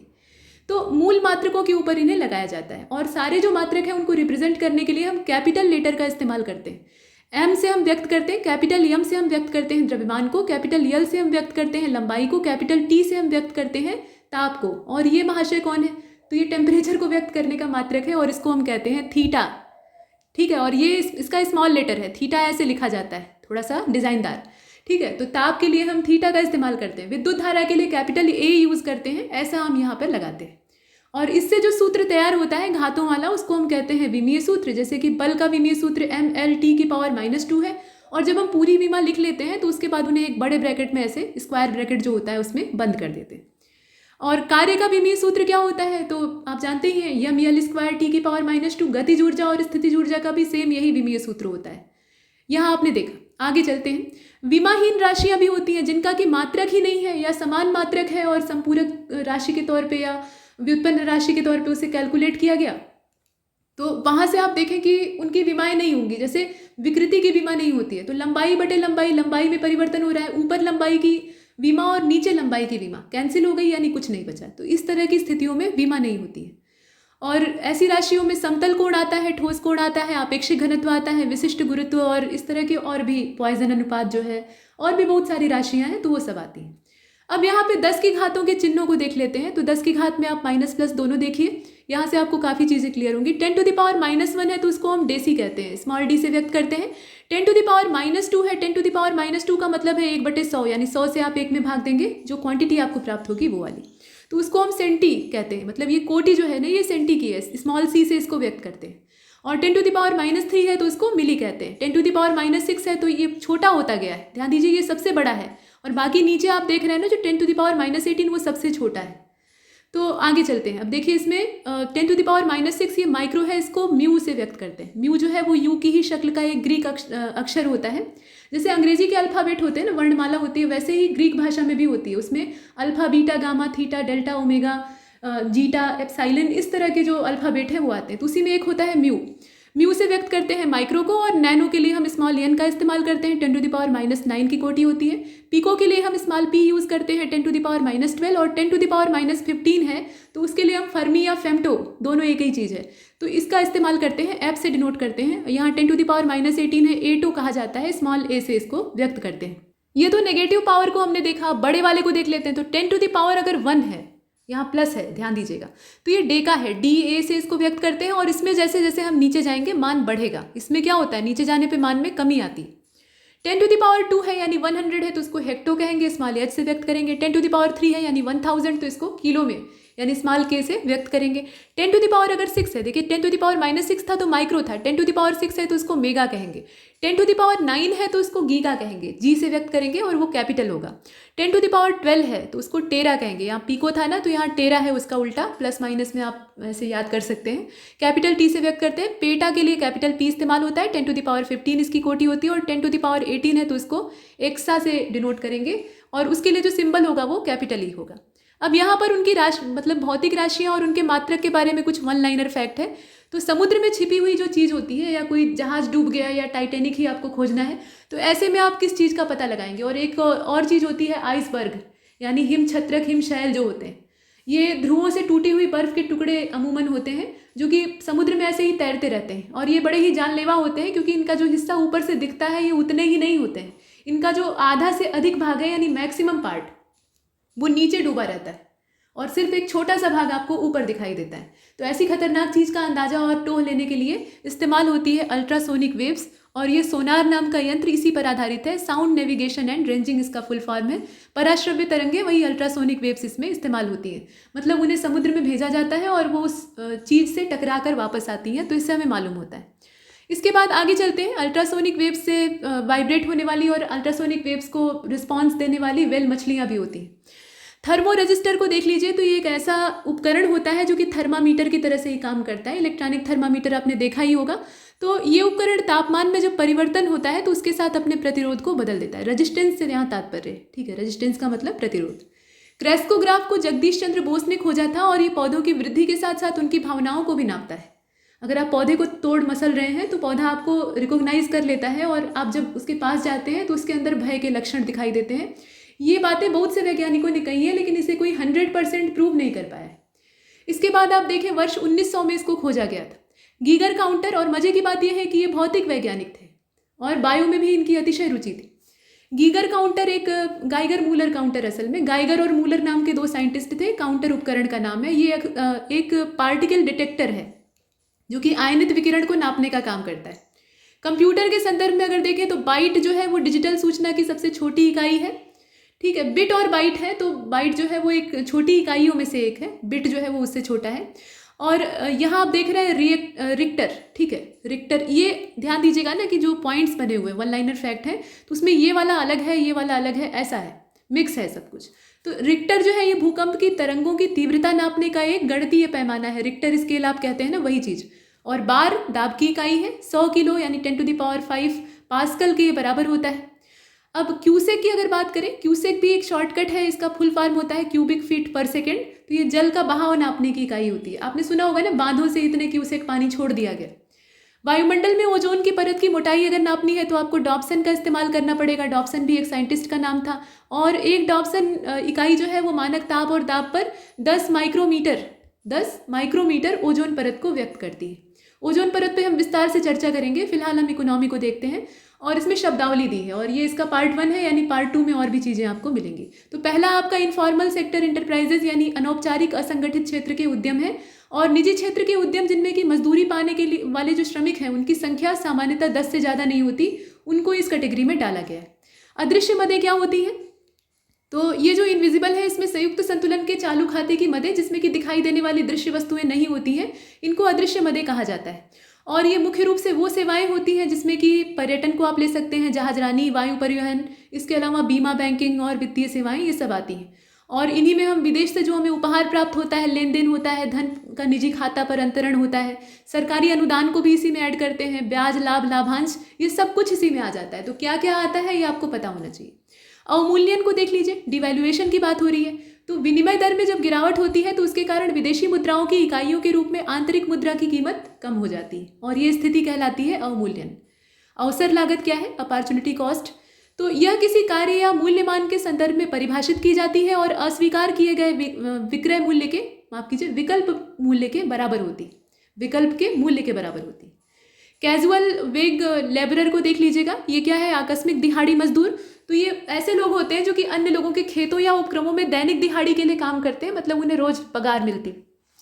आंतरिक अर्थव्यवस्था का एकीकरण अगर देखें तो इसमें सरकारी नीतियों के द्वारा, ध्यान से देखिएगा, सरकारी नीतियों के द्वारा अन्य देशों के साथ स्वतंत्र व्यापार और निवेश में वृद्धि, जिससे कि आंतरिक अर्थव्यवस्था और अन्य अर्थव्यवस्थाओं के साथ कुशलता और पारस्परिक निर्भरता सहित हम जुड़ सके। ये इसमें मुख्य बात है।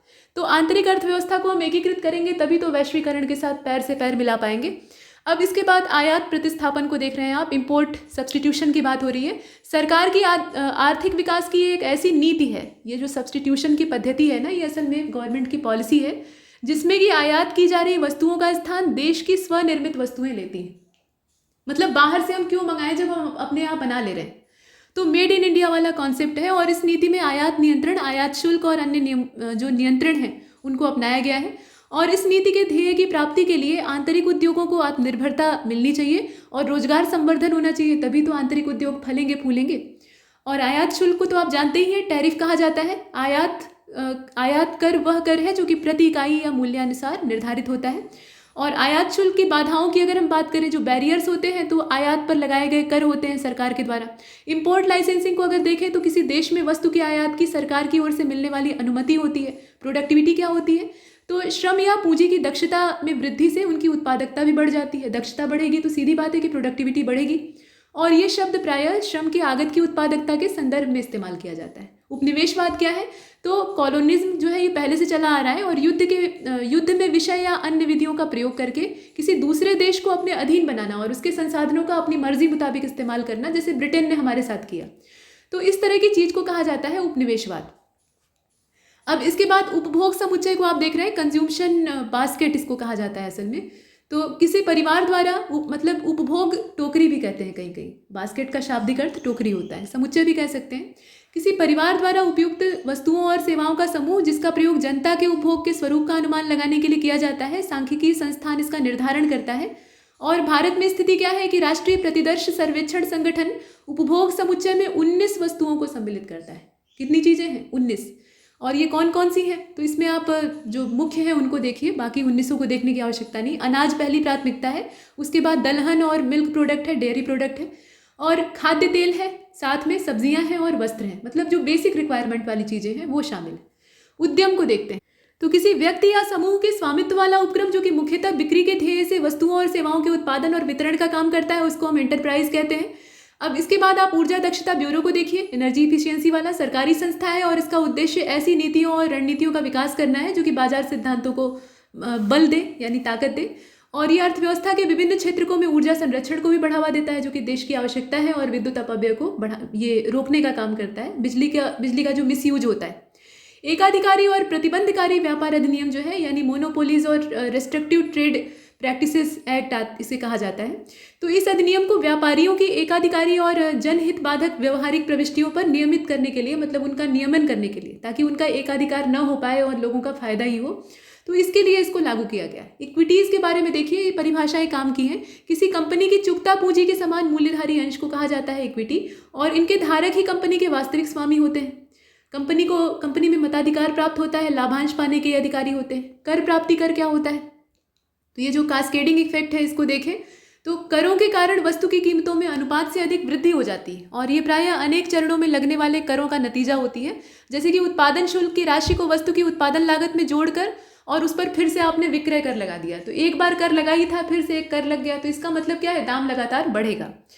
और कृषि का व्यवसायीकरण की अगर हम बात करें, कमर्शलिज्म जो है इसका, तो स्व उपयोग या पारिवारिक उपभोग न करके बल्कि मुख्य बाजार में बिक्री के व्यवसायीकरण ने कुछ अलग ही रूप धारण कर लिया है। मतलब आजकल जो कॉमर्शियल चीज़ें हैं ना, वो ज़्यादा हाईलाइट हो गई, तो वही बात की जा रही है। अंग्रेजों ने खाद्य फसलों के स्थान पर नकदी फसलों की खेती को बढ़ावा देने का काम किया, उनको कीमतें ऊंची दी। वो परंपरा अभी भी चली आ रही है। नकदी फसलें अपने देश के उद्योगों के लिए कच्चे माल की ज़रूरत थी। और गैर शुल्क बाधाओं की अगर बात करें, तो सरकार द्वारा आयात शुल्क से अलग लगाए गए जो आयात प्रतिबंध होते हैं उसको इसमें शामिल किया जाता है। परिमाण और गुणवत्ता प्रतिबंध भी शामिल होते हैं। घाटे की वित्तीय व्यवस्था में अगर आप देखें डिफिक्ट फाइनेंसिंग में, तो राजस्व से व्यय अधिक हो जाता है और यही है घाटा। जनानकीय संक्रमण, तो डेमोग्राफिक ट्रांजिशन क्या होता है, इसमें फ्रैंक नोटेस्टीन के द्वारा 1945 में एक अवधारणा दी गई थी, और उसी के आधार पर यह कहा गया कि आर्थिक विकास से जुड़ी जो बेहतर जीवन दशा है उसके नतीजे में जन्म और मृत्यु दर दोनों में गिरावट आती है और ऐसी परिस्थिति पैदा होती है। ठीक, मतलब जो जनानकीय लाभांश है उसका इस्तेमाल करना है हमें, और जनसंख्या को एक नियंत्रित चीज़ में ले आना है। तो जन्म दर को भी हम नियंत्रित करेंगे और मृत्यु दर को भी। नोटेस्टीन ने जनांकीय संक्रमण की 3 अवस्थाओं का प्रतिपादन किया था: पूर्व औद्योगिक, विकासशील और आधुनिक समाज। अब इसमें अलग अलग स्थितियां थी। अब नई आर्थिक नीति को आप देखें तो 1990 का जो समय था, संकटग्रस्त आर्थिक परिस्थितियां हमारी थी, आप जानते ही हैं। तो उससे निपटने के लिए भारत ने आर्थिक सुधारों को बहुत गंभीरता से लिया। 7वीं योजना के आरंभ से देश में आर्थिक क्षेत्र में बहुत बड़े बड़े बदलाव आए और इसका संबंध भारत की अर्थव्यवस्था के अलग अलग अंगों से लिया जाता है। देखिए, आर्थिक सुधारों के लिए 1991 में जो नीतियां घोषित की गई थी उसमें 2 प्रमुख आर्थिक तत्वों, समष्टि आर्थिक स्थिरीकरण और ढांचा सुधार जो है, इसको महत्व दिया जाता है। मतलब हमारी वरीयता क्या थी वो आपको जानना है, बस यही बात है। निर्यात शुल्क यानी एक्सपोर्ट ड्यूटी की अगर हम बात करें तो किसी देश से वस्तुओं के निर्यात पर जो कर लगता है वही चीज़ है। अब एक्सपोर्ट प्रमोशन क्या होता है, यानी निर्यात संवर्धन। तो राजकीय और व्यापारिक समर्थन सहित वो सभी नीतियां जिन्हें की सरकार उच्च आर्थिक समृद्धि प्राप्त करने और अधिक विदेशी मुद्रा कमाने के ध्येय से अपनाती है। एम्प्लॉयर्स क्या होते हैं, तो वे स्वनियोजक जो कि अपना काम स्वयं या कुछ भागीदारों की सहायता से करते हैं। प्रायः श्रमिकों को उन उद्यम के संचालन के काम पर रखा जाता है। तो ये स्थिति है आपकी रोजगारदाता की। और परिमाणात्मक प्रतिबंध यानी क्वांटिटेटिव रिस्ट्रिक्शन में क्या होता है, तो आंतरिक उद्योगों के संरक्षण और भुगतान शेष घाटे को कम करने के लिए देश के आयात में होने वाली वस्तुओं की मात्रा को नियत करना।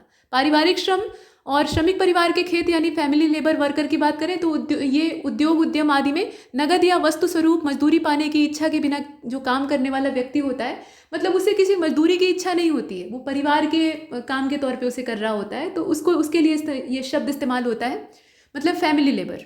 और ऐसे फैमिली लेबर अपने देश में बहुत सारे हैं। प्रतिष्ठान की अगर बात करते हैं तो अधिकांश अवधि में पारिश्रमिक पाने वाला श्रमिक अवश्य ही ऐसे उद्यम में काम करता है। अब यहाँ प्रत्यक्ष विदेशी निवेश को आप देखें, किसी देश की आंतरिक संरचनाओं, संयंत्रों, संस्थानों में विदेशी परिसंपत्तियों का निवेश ऐसे में होता है और इसमें शेयर बाजार में लगी हुई विदेशी पूंजी को नहीं इंक्लूड किया जाता है, वो बाहर होती है। प्रत्यक्ष विदेशी निवेश को शेयर बाजार के माध्यम से स्वदेशी कंपनियों में निवेश से बेहतर माना जाता है और ये धारणा अभी तक रही है कि शेयर बाजार में लगा धन स्थिर नहीं होता है, मतलब अस्थिरता उसमें होती है जो कि अल्पकालिक सट्टेबाजी से आया हुआ है और कभी भी जा सकता है। तो बात ठीक भी है। और प्रत्यक्ष निवेश की बात अगर करें तो अच्छा हो या बुरा, दोनों ही स्थितियों में वो स्थिर बना रहता है। अब प्रति व्यक्ति आय की अगर बात करते हैं तो किसी अवधि विशेष में राष्ट्रीय आय और राष्ट्रीय जनसंख्या का अनुपात इसमें देखा जाता है। और बैरियर टू एंट्री की अगर बात की जाए तो जो कारक किसी उद्योग में प्रवेश को इच्छुक फर्मों का आगमन कठिन बना देते हैं, वे अवरोध इस उद्योग में लगी पुरानी फर्मों को प्रभावित नहीं करते हैं, केवल नई फर्मों को लागू करते हैं। तो ये होता है प्रवेश अवरोध। प्रसव मातृ मृत्यु दर यानी जो मैटरनल मोर्टेलिटी रेट होता है उसकी अगर हम बात करें, MMR जो आप पढ़ते हैं, प्रसव काल में माताओं की मृत्यु और सजीव जन्मों का अनुपात इसमें देखा जाता है।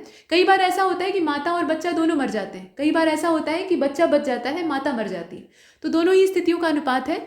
और कई बार सजीव जन्मों के साथ गर्भपात का भी योग बनता है। अनुपात की गणना जो है वो 1 वर्ष की अवधि के लिए की जाती है, मतलब वार्षिक इसका कैलकुलेशन होता है। और बजट घाटा क्या है, तो सरकार की आय और कर राजस्व द्वारा जो उसके व्यय का पूरा अनुपात नहीं हो पाना। कहने का मतलब ये है कि सरकार की आय और कर राजस्व द्वारा उसके व्यय का पूरा नहीं हो पाना, ये होता है घाटा। मतलब आय जितना है उससे ज़्यादा ही व्यय हो जा रहा है।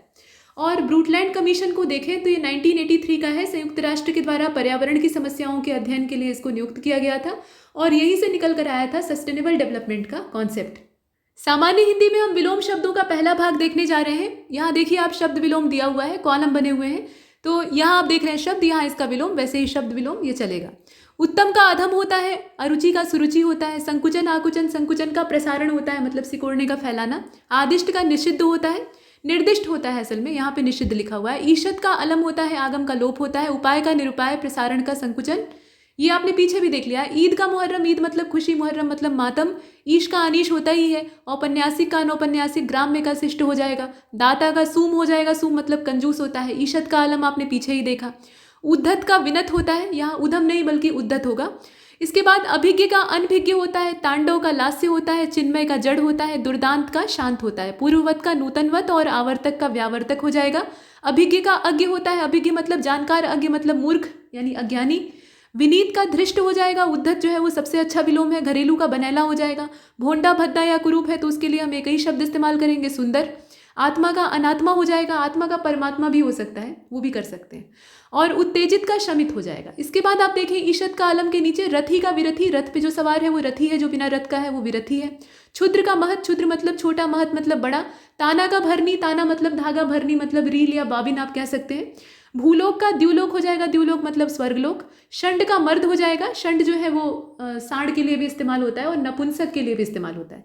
मग्न का अमग्न या अलीन हो जाएगा। इसके बाद आप देख रहे हैं इसमें रिपु है, तो रिपु का आपका मित्र होना चाहिए। सुहृद भी होता है, सुहृद मतलब होता है सखा या मित्र, वही बात है। अटल का ढुलमुल होगा, संवेदनशील का संवेदना विहीन या असंवेदनशील भी हो सकता है। अन्विति का अनन्विति हो जाएगा, अर्जन का व्ययन हो जाएगा और निज का पर हो जाएगा। अर्जन का वर्जन भी होता है, अशन का अनशन होता है, आविर्भाव का तिरोभाव होता है, विशेष रूप से अवसान भी हो सकता है। सर्वांग का विकलांग हो जाएगा, दिव्यांग भी आप लिख सकते हैं आज के हिसाब से। सामीप्य का पार्थक्य हो जाएगा और सानुक का निरानुग हो जाएगा, यादृश का अनादृश हो जाएगा, यौम का यामा हो जाएगा, यौम मतलब दिन, यामा मतलब रात। दोष मोचन का अभिशप्ति हो जाएगा, अवेक्षा का अन्वेक्षा, अर्श का फर्श आप जानते ही हैं, अंतिक का दुरांतिक हो जाएगा। अब जरा सा इसे ऊपर करते हैं। देखिए, आद्य का अंत्य हो जाएगा, आँख का नीक हो जाएगा, आप्त का अनाप्त हो जाएगा। नीक मतलब आँख को जब आप निकाल लेंगे तो जो कोटर बचेगा खाली जगह उसको बोलते हैं। वैसे देखिए, कोई भी संज्ञा शब्द है तो उसका मोटे तौर पे विलोम होता नहीं है, लेकिन अगर बनाना ही चाहे तो ये बना सकते हैं। आप्त का अनाप्त हो जाएगा, एषणा का अनैषणा हो जाएगा, गृहीत का व्यक्त हो जाएगा, उद्धत का अनुद्धत हो जाएगा, भंजक का योजक हो जाएगा, भंजक मतलब तोड़ने वाला, योजक मतलब जोड़ने वाला, यौम का यामी हो जाएगा, यामी मतलब रात होता है, यौम का अर्थ आपने पीछे देखा। अतिथि का आतिथेय हो जाएगा, ठीक। आविर्भूत का तिरोभूत हो जाएगा, का पुरुष का पुरुषार्थी, जीना का गाढ़ा, टोटा का नफा, टोटा मतलब घाटा होता है, नुकसान, और यौम का याम्या। इसके बाद आप देख रहे हैं जर्जर का दृढ़, परिगृहित का परित्यक्त, साहचर्य का अलगाव, ईहा का अनीहा, द्युति का अंधकार, पुष्ट का क्षीण, पुष्ट का कृश भी हो सकता है, प्रच्छन्न का प्रतिपन्न हो जाएगा, प्रसूति का निवृत्ति हो जाएगा, वैभव का पराभव हो जाएगा, विनीत और उद्धत आपस में विलोम है, सत्याग्रह दुराग्रह आपस में विलोम है, व्यक्ति का समाज हो जाएगा, ठीक है, मतलब समाज झुंड है, व्यक्ति इकाई है उसकी, और सवर्ण का अवर्ण हो जाएगा, गर्जन का वर्जन हो जाएगा, आदत का प्रदत्त और आकलन का विकलन हो जाएगा। आहलदा मतलब जो एकाकी है उसका हो जाएगा जुड़ा हुआ। धवल मलिन ये आप जानते ही हैं, निषिद्ध का आदिष्ट हो जाएगा, ऊर्ध्व का अधो हो जाएगा, ऊर्ध्व मतलब ऊपर, अधो मतलब नीचे, अर्पित का गृहीत हो जाएगा, स्वजाति का विजाति हो जाएगा और हस्ती का नेस्ती हो जाएगा। इसी क्रम में आगे चलते हैं तो अच्छाई का बुराई हो जाएगा, अगले का पिछला हो जाएगा, अति का न्यून हो जाएगा, अतुल का तुल्य, अज्ञ का विज्ञ प्रज्ञ दोनों हो सकता है, अगाड़ी का पिछाड़ी हो जाएगा, अक्षत का विलोम विक्षत, अंधकार का प्रकाश, अंगीकार का अनंगीकार, अंगीकरण का अनंगीकरण, यहाँ पे उपसर्ग लगाकर बनाया गया है, अतरंग का यहाँ अंतरंग होगा, ठीक है, अंतरंग का बहिरंग हो जाएगा, अंधेरे का उजाला हो जाएगा, अंतर्द्वंद का बहिर्द्वंद हो जाएगा, वैसे ही अंतर्मुखी का बहिर्मुखी हो जाएगा। इसके बाद अंतिम का अनंतिम भी हो सकता है, आरंभिक भी हो सकता है, अंदर का बाहर, अकंटक का कंटकित, अकर्मक का सकर्मक, अकेला का दुकेला, और अक्षत का विक्षत हो जाएगा, अक्षम का सक्षम हो जाएगा, अंत का आदि आप जानते ही हैं, दुर्गम का सुगम होता है, अतिवृष्टि का अनावृष्टि, अग्रज का अनुज होता है, अमृत का विष हो जाएगा, अपेक्षित का अनुपेक्षित हो जाएगा और अमीर का गरीब हो जाएगा। अगले का पिछला, अतिक्रमण का अनतिक्रमण, अग्रगामी का पश्चिगामी, अमर का मर्त्य, अर्वाचीन का प्राचीन और अर्वाचीन मतलब नवीन होता है असल में, अनभिज्ञ का भिज्ञ हो जाएगा, अगवाड़ा का पिछवाड़ा, अखंडनीय का खंडनीय, अटल का डावाडोल और ढुलमुल दोनों हो सकता है, अग्र का पश्च हो जाएगा, अपेक्षा का उपेक्षा हो जाएगा, अपकार का उपकार और सजल का निर्जल हो जाएगा। इसके बाद आप देखिए अनुकूल का प्रतिकूल हो जाएगा, अनुराग का विद्वेष और द्वेष विराग इस तरह के शब्द होते हैं, अधूरे का पूरा हो जाएगा, अवलंब का निरालंब है, अक्षर का क्षर है, असली का नकली है, अथ का इति है, अल्प का अति, बहुत सब मतलब जितने भी हैं ये तीनों ही दिखाई दे रहे हैं, जो मिल जाए उसको चुन लीजिएगा। इसके बाद देखते हैं इसमें असली का नकली, अर्थ का इति, अल्प का आपने देख ही लिया, अल्पसंख्यक का बहुसंख्यक है, अल्पज्ञ का बहुज्ञ है, अर्थ का अनर्थ है, अनुभूत का अननुभूत है, अनुभवी का अनुभवहीन है और अनुमत का अननुमत है। अब यहाँ से करंट अफेयर स्टार्ट होता है, थोड़ा देख लीजिए, फिर आगे वाले पार्ट में हम और भी देखेंगे। एक एक मॉड्यूल में थोड़े थोड़े करंट अफेयर भी आपको मिलेंगे। समझौता और विवरण पहले दिया है, महाकाली नदी पर जो पुल निर्माण होना था उसके लिए समझौता हुआ है, और इलेक्ट्रिक वाहनों को बढ़ाने वाला समझौता उसके नीचे दिया है, वो अलग चीज़ है, मतलब कॉलम में देखिएगा। तो देखिए ये वाला जो समझौता है ना, केंद्रीय मंत्रिमंडल ने 6 जनवरी 2022 को धारचूला जो कि भारत का है और धारचूला जो नेपाल का है, दोनों आपस में पड़ोसी राज्य हैं, तो इनके बीच में महाकाली नदी पर पुल निर्माण के लिए, चूंकि 2 देश हैं भारत और नेपाल, तो समझौता किसके बीच में होगा, भारत और नेपाल के बीच में होगा। तो जानने योग्य बात यह है कि महाकाली वाला जो समझौता है ये 6 जनवरी 2022 को हुआ, धारचूला वाला क्षेत्र था, भारत और नेपाल के बीच में हुआ है, और ये मेमोरेंडम ऑफ अंडरस्टैंडिंग जो है इसमें हस्ताक्षर हो गया है, मंजूरी मिल गई। इसके बाद आप देखें इलेक्ट्रिक वाहनों को बढ़ावा देने के लिए जो समझौता था, इसमें देश में इलेक्ट्रिक वाहन अगर बढ़ावा उन्हें मिलेगा तो प्रदूषण कम होगा, ये आप जानते ही हैं। तो पावर फाइनेंस कॉर्पोरेशन और ग्रीन सेल मोबिलिटी के बीच में ये समझौता हुआ है, और इसमें जो बस चलेंगी, मतलब वाहन है तो उसमें बसें चलेंगी, तो आगरा, मेरठ, अलीगढ़, बरेली, गाजियाबाद और मथुरा सहित यूपी के करीब 9 प्रमुख शहर जो हैं उनमें पहले पायलट प्रोजेक्ट के तौर पर इन्हें चलाया जाएगा। इसके बाद WFP और अक्षय पात्र फाउंडेशन के बीच में भागीदारी हुई है। संयुक्त राष्ट्र के विश्व खाद्य कार्यक्रम ने प्रधानमंत्री पोषण शक्ति निर्माण योजना, पहले स्कूलों में जो मिड डे मील कार्यक्रम था, राष्ट्रीय कार्यक्रम था, उसके तौर पे इसे जाना जाता था। इसकी प्रभावशीलता को बढ़ाने के लिए द अक्षय पात्र फाउंडेशन, जिसे कि आप टैप कहते हैं, और एक ये क्या है, गैर लाभकारी संगठन है। अक्षय पात्र फाउंडेशन जो है वो गैर लाभकारी संगठन है, उसके साथ यहाँ पर भागीदारी की। इसके बाद इसरो का ओप्पो के साथ क्या समझौता हुआ है, तो दिसंबर 2021 में ये समझौता हुआ और नाविक मैसेजिंग सेवा के अनुसंधान और विकास को और मजबूत करने के लिए जो चाइनीज़ स्मार्टफोन निर्माता कंपनी है, मतलब ओप्पो को आप जानते ही हैं, चाइनीज़ कंपनी है, तो उसकी जो भारतीय शाखा है उसके साथ इसने समझौता किया है मैसेजिंग सेवा को मजबूत करने के लिए। इसके बाद जियो और फिनलैंड की यूनिवर्सिटी ऑफ ओलू के बीच में समझौता हुआ है और 6G टेक्नोलॉजी के बारे में बात चल रही है। अभी 5G ही कायदे से नहीं आया भारत में, लेकिन 6G पे बात शुरू हो गई है और इसके अनुसंधान और मानकीकरण को बढ़ावा देना उद्देश्य है। अब यहाँ पे इस समझौते पे हस्ताक्षर हुए हैं। इसके बाद आप देखें नियुक्ति के बारे में, तो कैप्टन एमी बोर्शनामिट्स को देख रहे हैं आप। इनकी नियुक्ति अमेरिकी परमाणु वाहक पोत यानी USS अब्राहम लिंकन, ये पोत का नाम है, तो इस पर इनकी नियुक्ति हुई है, ठीक। और ये इसकी कमान संभालने वाली पहली महिला है। और अतिरिक्त जानकारी क्या है कि अमेरिकी नौसेना के इतिहास में किसी भी परमाणु वाहक पोत पर नेतृत्व पाने वाली ये पहली महिला बन गई है। पोत उनकी कमान में तैनाती के लिए सेंट डियोगो से रवाना हुआ था। पियरे ओलिवेर को देख लीजिए आप, ये गॉरिचन्स हैं, पियरे ओलिवेर गॉरिंचस इनका पूरा नाम है। अंतर्राष्ट्रीय मुद्रा कोष के ये मुख्य अर्थशास्त्री बन गए हैं। इससे पहले गीता गोपीनाथ थी, भारतीय मूल की, और अर्थशास्त्री के रूप में वो सेवा दे रही थी और इस मामले में वो पहली महिला थी। इनकी जगह ये लेंगे। और चीन के वरिष्ठ राजनयिक झांग मिंग को आप देख रहे हैं, तो व्लादिमीर नोरोव का ये स्थान ले रहे हैं और शंघाई सहयोग संगठन में ये नए महासचिव बनेंगे। इसके बाद आप अब्दुल्ला हमदोक को देखिए, सूडान के प्रधानमंत्री थे और इन्होंने इस्तीफा दे दिया है। तख्ता पलट वहाँ पे हुआ था, सैन्य तख्ता पलट, और राजनीतिक गतिरोध हुआ था, फिर इन्होंने उसके विरोध के बीच में इस्तीफा, और कोई चारा ही नहीं था, 2 जनवरी को ये इस्तीफा दे देते हैं। भारतीय विदेश सेवा के वरिष्ठ अधिकारी हैं, यानी एक IFS ऑफिसर हैं और इनका नाम है डॉक्टर अनुपम रे। जिनेवा का जो निशस्त्रीकरण वाला संयुक्त राष्ट्र का सम्मेलन था, उसमें ये भारत के अगले राजदूत होंगे। अब आगे चलते हैं। इसके बाद अगला जो है वो प्रख्यात रॉकेट वैज्ञानिक सोमनाथ के बारे में है। ये इसरो के नए अध्यक्ष और अंतरिक्ष सचिव बने हैं। ये K. Sivan का स्थान लेंगे। K. Sivan इससे पहले इसरो के चेयरमैन थे और इसरो में शीर्ष स्थान पाने वाले ये चौथे नंबर के केरल वासी हैं। पिछले केरल वासी में K. राधाकृष्णन, माधवन नायर, G. माधवन नायर और K. कस्तूरी रंगन का नाम आता है। साउथ वाले ही ज़्यादातर इसके चेयरमैन बनते हैं। उर्जित पटेल को आप देखें तो एशियन इंफ्रास्ट्रक्चर बैंक के उपाध्यक्ष बने। भारतीय रिजर्व बैंक के ये 24वें नंबर के गवर्नर थे, ध्यान दीजिएगा।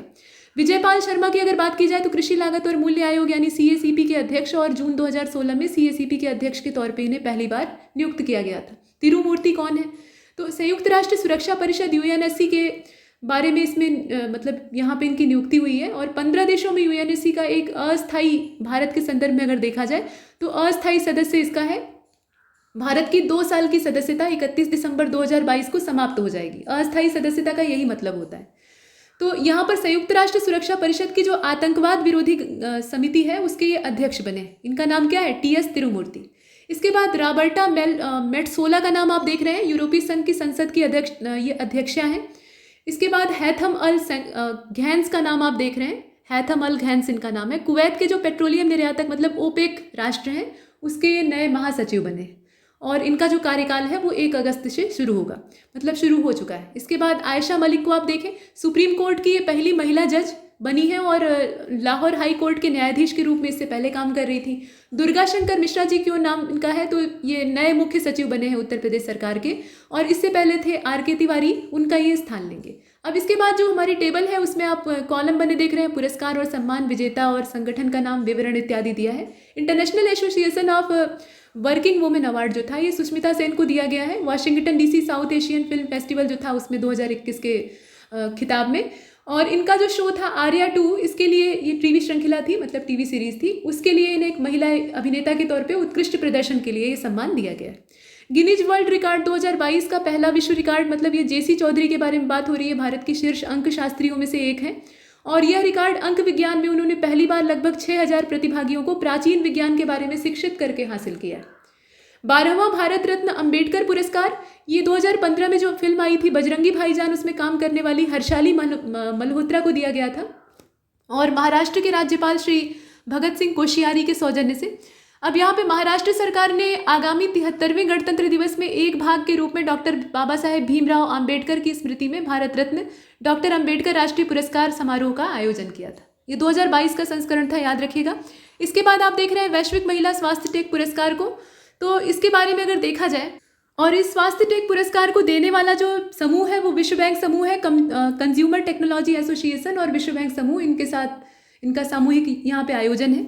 इसमें आप देखें कि प्रौद्योगिकी विभाग जो हमारा है डीबीटी, BIRAC सहायता प्राप्त स्टार्टअप जो इन एक्सेल और निरामयी है, इसका आपस में यहाँ पर तालमेल था, मतलब इन्हें दिया गया। इसके बाद आप सुभाष मुखर्जी पुरस्कार को देख रहे हैं, सतीश अडिगा को मिला था और Indian council of medical research के सौजन्य से ये दिया गया। इन विट्रो फर्टिलाइजेशन जो IVF होता है उसके क्षेत्र में इनका उल्लेखनीय योगदान था, इसलिए दिया गया। जेनेसिस पुरस्कार 2022, या इसे यहूदियों का नोबेल भी कहा जाता है। तो वैश्विक फार्मास्यूटिकल दिग्गज फाइजर इंक के अध्यक्ष हैं और इनका नाम है अल्बर्ट बोर्ला। तो कोविड-19 की इन्होंने वैक्सीन बनाई थी, फाइजर एंड बायोएनटेक इसको कहा जाता था, और इसके विकास में इनके जो प्रयास थे उसी के लिए इन्हें सम्मानित किया गया है। राष्ट्रीय नस्ल संरक्षण पुरस्कार ये अखिल भारतीय समन्वित अनुसंधान परियोजना को मिला है, ICAR के द्वारा ये दिया गया था। और यहाँ पे आप देख रहे हैं AICRP को, यहाँ पे आप देखें को ये पुरस्कार तेलीचेरी नस्ल पे संरक्षण और अनुसंधान की गतिविधियों के लिए दिया गया। तेलीचेरी क्या है? ये केरल राज्य में एकमात्र पंजीकृत चिकन नस्ल है, यानी मुर्गियों की नस्ल है। असम वैभव पुरस्कार ये रतन टाटा को दिया गया असम सरकार के द्वारा। और यूट्यूबर है प्राजक्ता कोहली, इन्हें भारत की पहली संयुक्त राष्ट्र विकास कार्यक्रम, यहाँ आप देख रहे हैं विकास कार्यक्रम की युवा जलवायु चैंपियन के तौर पर नवाजा गया है, और UNDP की इसमें साझेदारी थी, उसके तहत इन्होंने खिताब जीता। अरुणाचल रत्न का पुरस्कार ये स्वर्गीय KAA राजा को दिया गया है, और ये जो राजा जी हैं ये अरुणाचल रत्न पुरस्कार से सम्मानित हुए हैं। ये यहाँ के पूर्व राज्यपाल थे और अरुणाचल के सबसे बड़े पुरस्कारों में से ये एक है। थल सेनाध्यक्ष का प्रशंसा पत्र, तो यहाँ पे विराट, दार्मी और हीना की बात है। ये है क्या? तो विराट भारत के राष्ट्रपति के अंगरक्षक के साथ एक घोड़ा है, और दार्मी और हीना ये भारतीय सेना में शामिल डॉग्स हैं जो कि बहुत महत्वपूर्ण भूमिका निभाते हैं। और इसकी जो नस्ल है विराट की वो असल में हनोवेरियन है, जिसे कि 12 सितंबर सन 2000 को राष्ट्रपति के अंगरक्षक के लिए तैनात किया गया। तो पशुओं का भी अपना महत्व है। Person of the year award 2021 को देखिए आलिया भट्ट को मिला है। पेटा इंडिया के अधिकारों के लिए, मतलब पेटा इंडिया के सौजन्य से ये दिया गया है। और सिल्वर श्रेणी में निश्चित तौर पे पेटा इंडिया के लिए दिया गया है, तो निश्चित तौर पे कुछ पशुओं से जुड़ा मामला भी हो सकता है। फिलहाल यहाँ देखते हैं सिल्वर श्रेणी में स्कॉच अवार्ड जो है ये फोरेंसिक साइंस लेबोरेटरी को दिया गया है। FSL ने, यहाँ पे खास बात क्या है देखिए, FSL ने बच्चों के खिलाफ अपराध और हिंसा का मुकाबला करने की दिशा में अपने काम के लिए इसको जीता है। रोहिणी में जो लैब है इनकी, वहाँ पे निदेशक हैं दीपा वर्मा, इन्होंने लैब की ओर से इस पुरस्कार को स्वीकार किया, मतलब समूची लैब को दिया गया है। और ये पुरस्कार 78 स्कॉच, मतलब 78वीं जो स्कॉच समिट है उसमें दिया जाएगा। राज्य शासन वाला पुरस्कार का विषय यहाँ आप देख रहे हैं।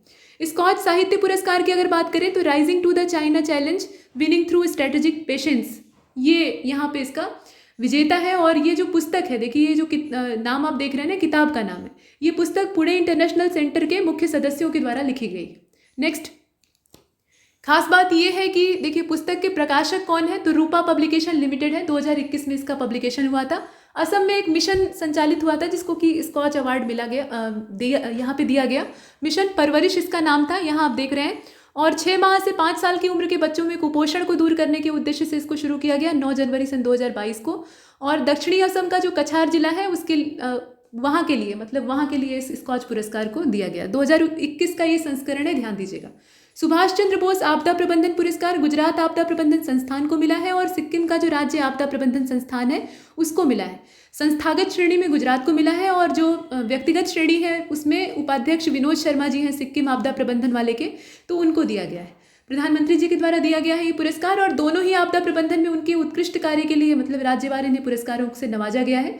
गुजरात आपदा प्रबंधन संस्थान को संस्थागत श्रेणी में, जबकि विनोद शर्मा को व्यक्तिगत श्रेणी में चुना गया है। मिसेज वर्ल्ड की अगर बात करें तो शाइलिन फोर्ड ये अमेरिका की हैं और ये विजेता रही हैं। इसी तरह से मिसेज इंडिया का भी कंपटीशन होता है, शादीशुदा महिलाओं के लिए सौंदर्य प्रतियोगिता। और अमेरिका के लॉस वेगास में ये हुआ था 2022 का कंपटीशन। भारत की ओर से इसमें कौन गया था ये पूछा जा सकता है। तो देखिए इंडियन ये नवदीप कौर हैं, ठीक है, नवदीप कौर, और ये टॉप 15 तक ही पहुंच पाई, उसके आगे ये नहीं बढ़ पाई। हालांकि नवदीप कौर को बेस्ट नेशनल कॉस्ट्यूम टाइटल पुरस्कार से नवाजा गया है। और मिसेज जॉर्डन जैकलिन स्टेप और मिसेज UAE देबांजलि कामशास्त्रा ये उप विजेता रही, रनर अप आप कह सकते हैं। नेताजी पुरस्कार 2022 क्या है, तो शिंजो आबे जो जापान के पूर्व प्रधानमंत्री और हाल फिलहाल में इनकी हत्या कर दी गई, तो नेताजी रिसर्च ब्यूरो के द्वारा इन्हें ये पुरस्कार दिया गया है। इसके बाद आगे चलते हैं। यहाँ देखिए आप परम विशिष्ट सेवा पदक की बात की जा रही है। ये नीरज चोपड़ा जी को दिया गया, रामनाथ कोविंद जी उस समय राष्ट्रपति थे, उनके द्वारा। जर्नलिस्ट ऑफ द ईयर 2020 ये दानिश सिद्दीकी को मरणोपरांत मिला, मुंबई प्रेस क्लब के द्वारा ये दिया जाता है।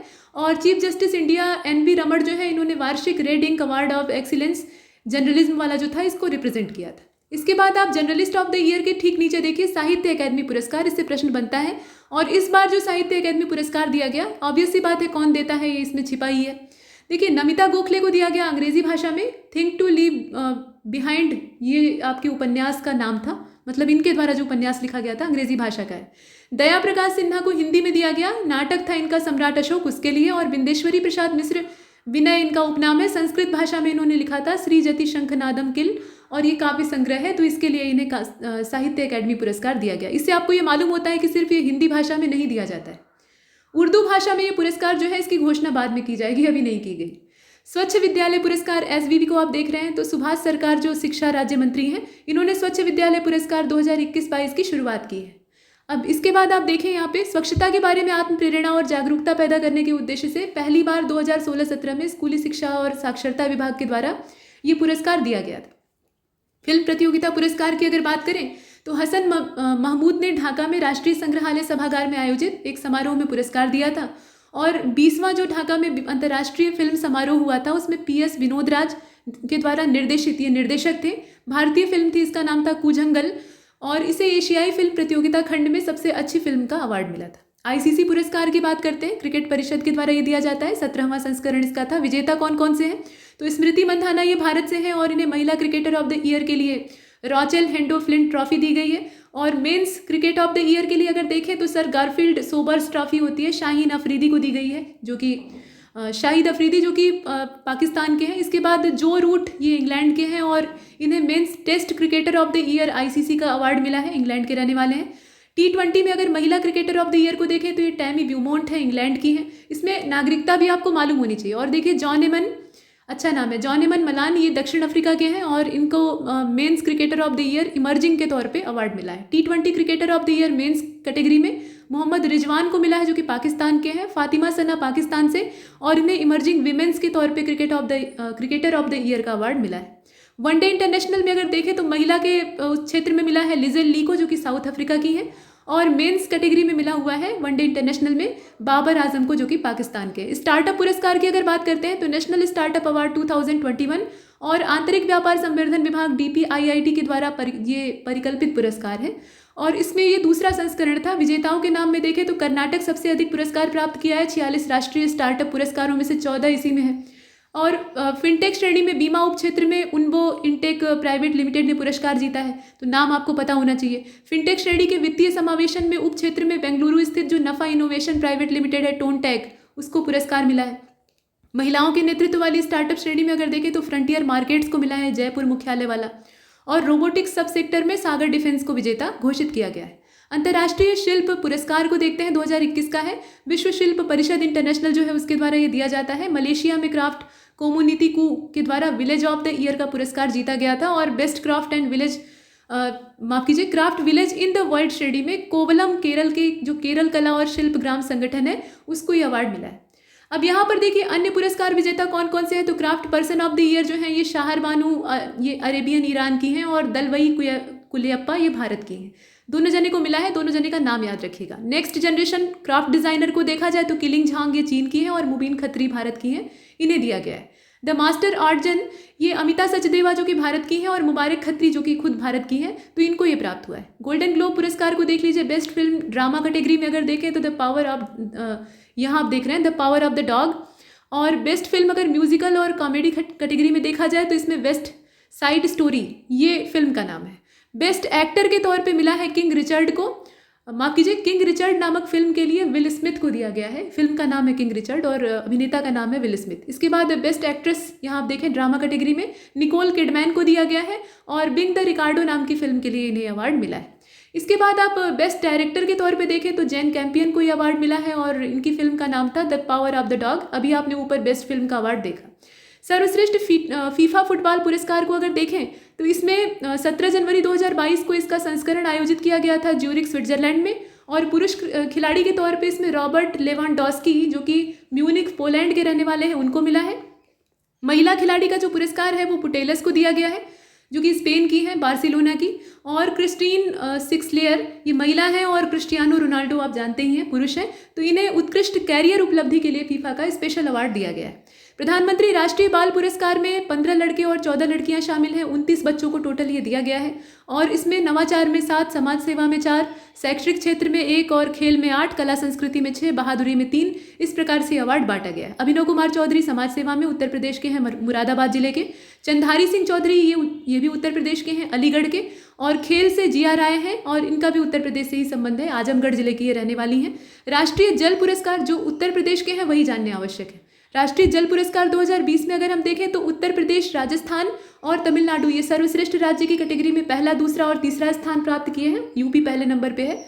मुजफ्फरनगर जो यूपी का है वहाँ पे उसे सबसे सर्वश्रेष्ठ जिले के तौर पे चुना गया है, नॉर्थ जोन में पहले नंबर पे है। बलुआ वाराणसी का जो है उसे ग्राम पंचायत के तौर पे श्रेष्ठतम चुना गया है, तीसरे नंबर पे ये है।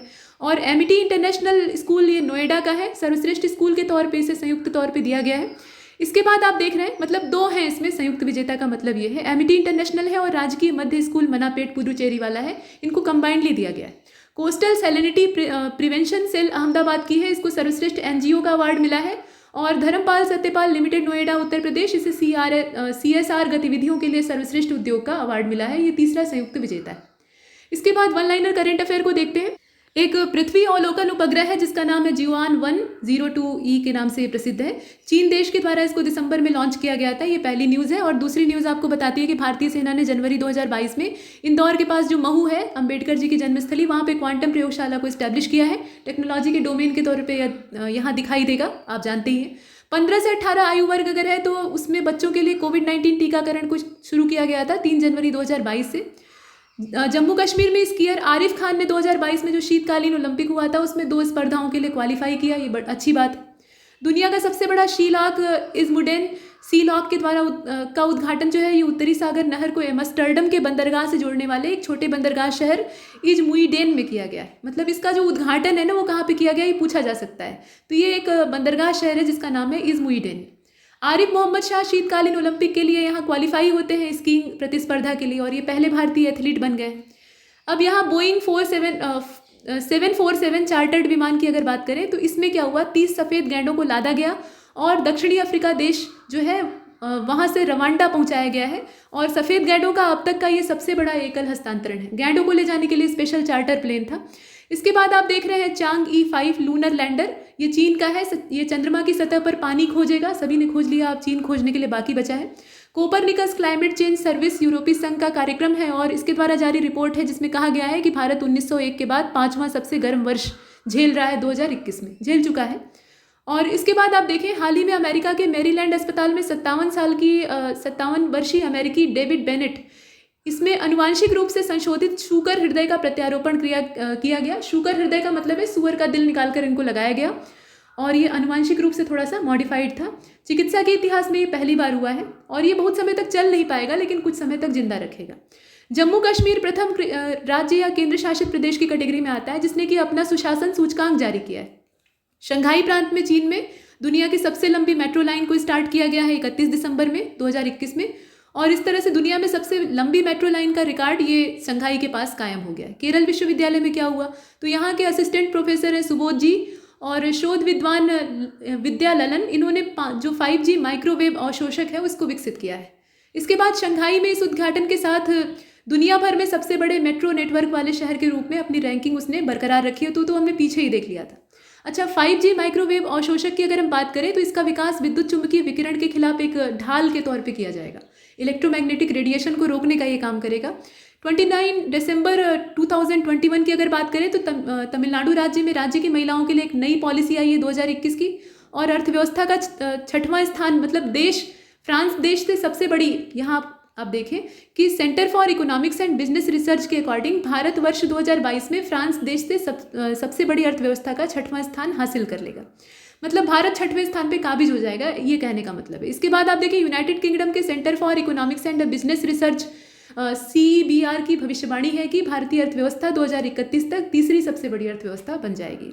अब यहाँ पे आप देख रहे हैं कि 15 से 23 जनवरी 2022 को ये 20वां ढाका अंतर्राष्ट्रीय फिल्म महोत्सव ये बांग्लादेश के ढाका में आयोजित हुआ था और रेनबो फिल्म सोसाइटी के द्वारा इसका आयोजन 1977 में किया गया था। ये फिल्म फेस्टिवल की बात हो रही है, जबकि अपस्फा की बात अगर करें, यह अधिनियम जो है ये नागालैंड राज्य में 6 महीनों के लिए अशांत क्षेत्र के तौर पर घोषित करके लगाया गया है। अब यहाँ पर ये कहा गया कि चीन में पूर्वी प्रांत अनहुई में हेफई भौतिक विज्ञान संस्थान है, यहाँ पे कृत्रिम सूर्य का एक प्रयोग किया गया। मतलब चाइना ने अपना कृत्रिम सूर्य बनाया है, आपने सुना ही होगा। और न्यूक्लियर फ्यूजन रिएक्टर में करीब 1056 सेकंड में 7 करोड़ डिग्री सेल्सियस ऊर्जा निकालकर नया रिकॉर्ड बनाया है। जब सूर्य धरती पर उतर आए तो विनाश ही होता है, ये आप भी जानते हैं। और इस कृत्रिम सूर्य ने नया रिकॉर्ड बनाया है, 30 दिसंबर 2021 को ये बना। ठीक है कि जब आवश्यकता होगी तभी इसको चलाया जाएगा, लेकिन कितनी गर्मी पैदा करेगा ये सोचने वाली बात है। दिसंबर 2021 में ब्रिक्स न्यू डेवलपमेंट बैंक इन्होंने मिस्र देश को अपने नए सदस्य के रूप में स्वीकार कर लिया। इसके बाद आप देख रहे हैं खादी और ग्रामोद्योग आयोग के अध्यक्ष विनय कुमार सक्सेना ने उत्तर प्रदेश के गाजियाबाद शहर में देश की पहली मोबाइल हनी प्रोसेसिंग वैन को लॉन्च किया है। और जनवरी 2022 में हुआ यह था कि दक्षिणी ध्रुव की अकेले यात्रा करने वाली भारतीय मूल की पहली महिला और अश्वेत महिला हरप्रीत चंडी, जो कि कैप्टन है, ब्रिटिश सेना में काम कर रही है, वो बन गई। तेलंगाना 100% पात्र आबादी को कोविड की पहली डोज लगाने का लक्ष्य हासिल करने वाला दूसरा राज्य बन गया है। और कितने को लगाया है तो 2.77 करोड़ नागरिकों को ये टीका लगा हुआ है।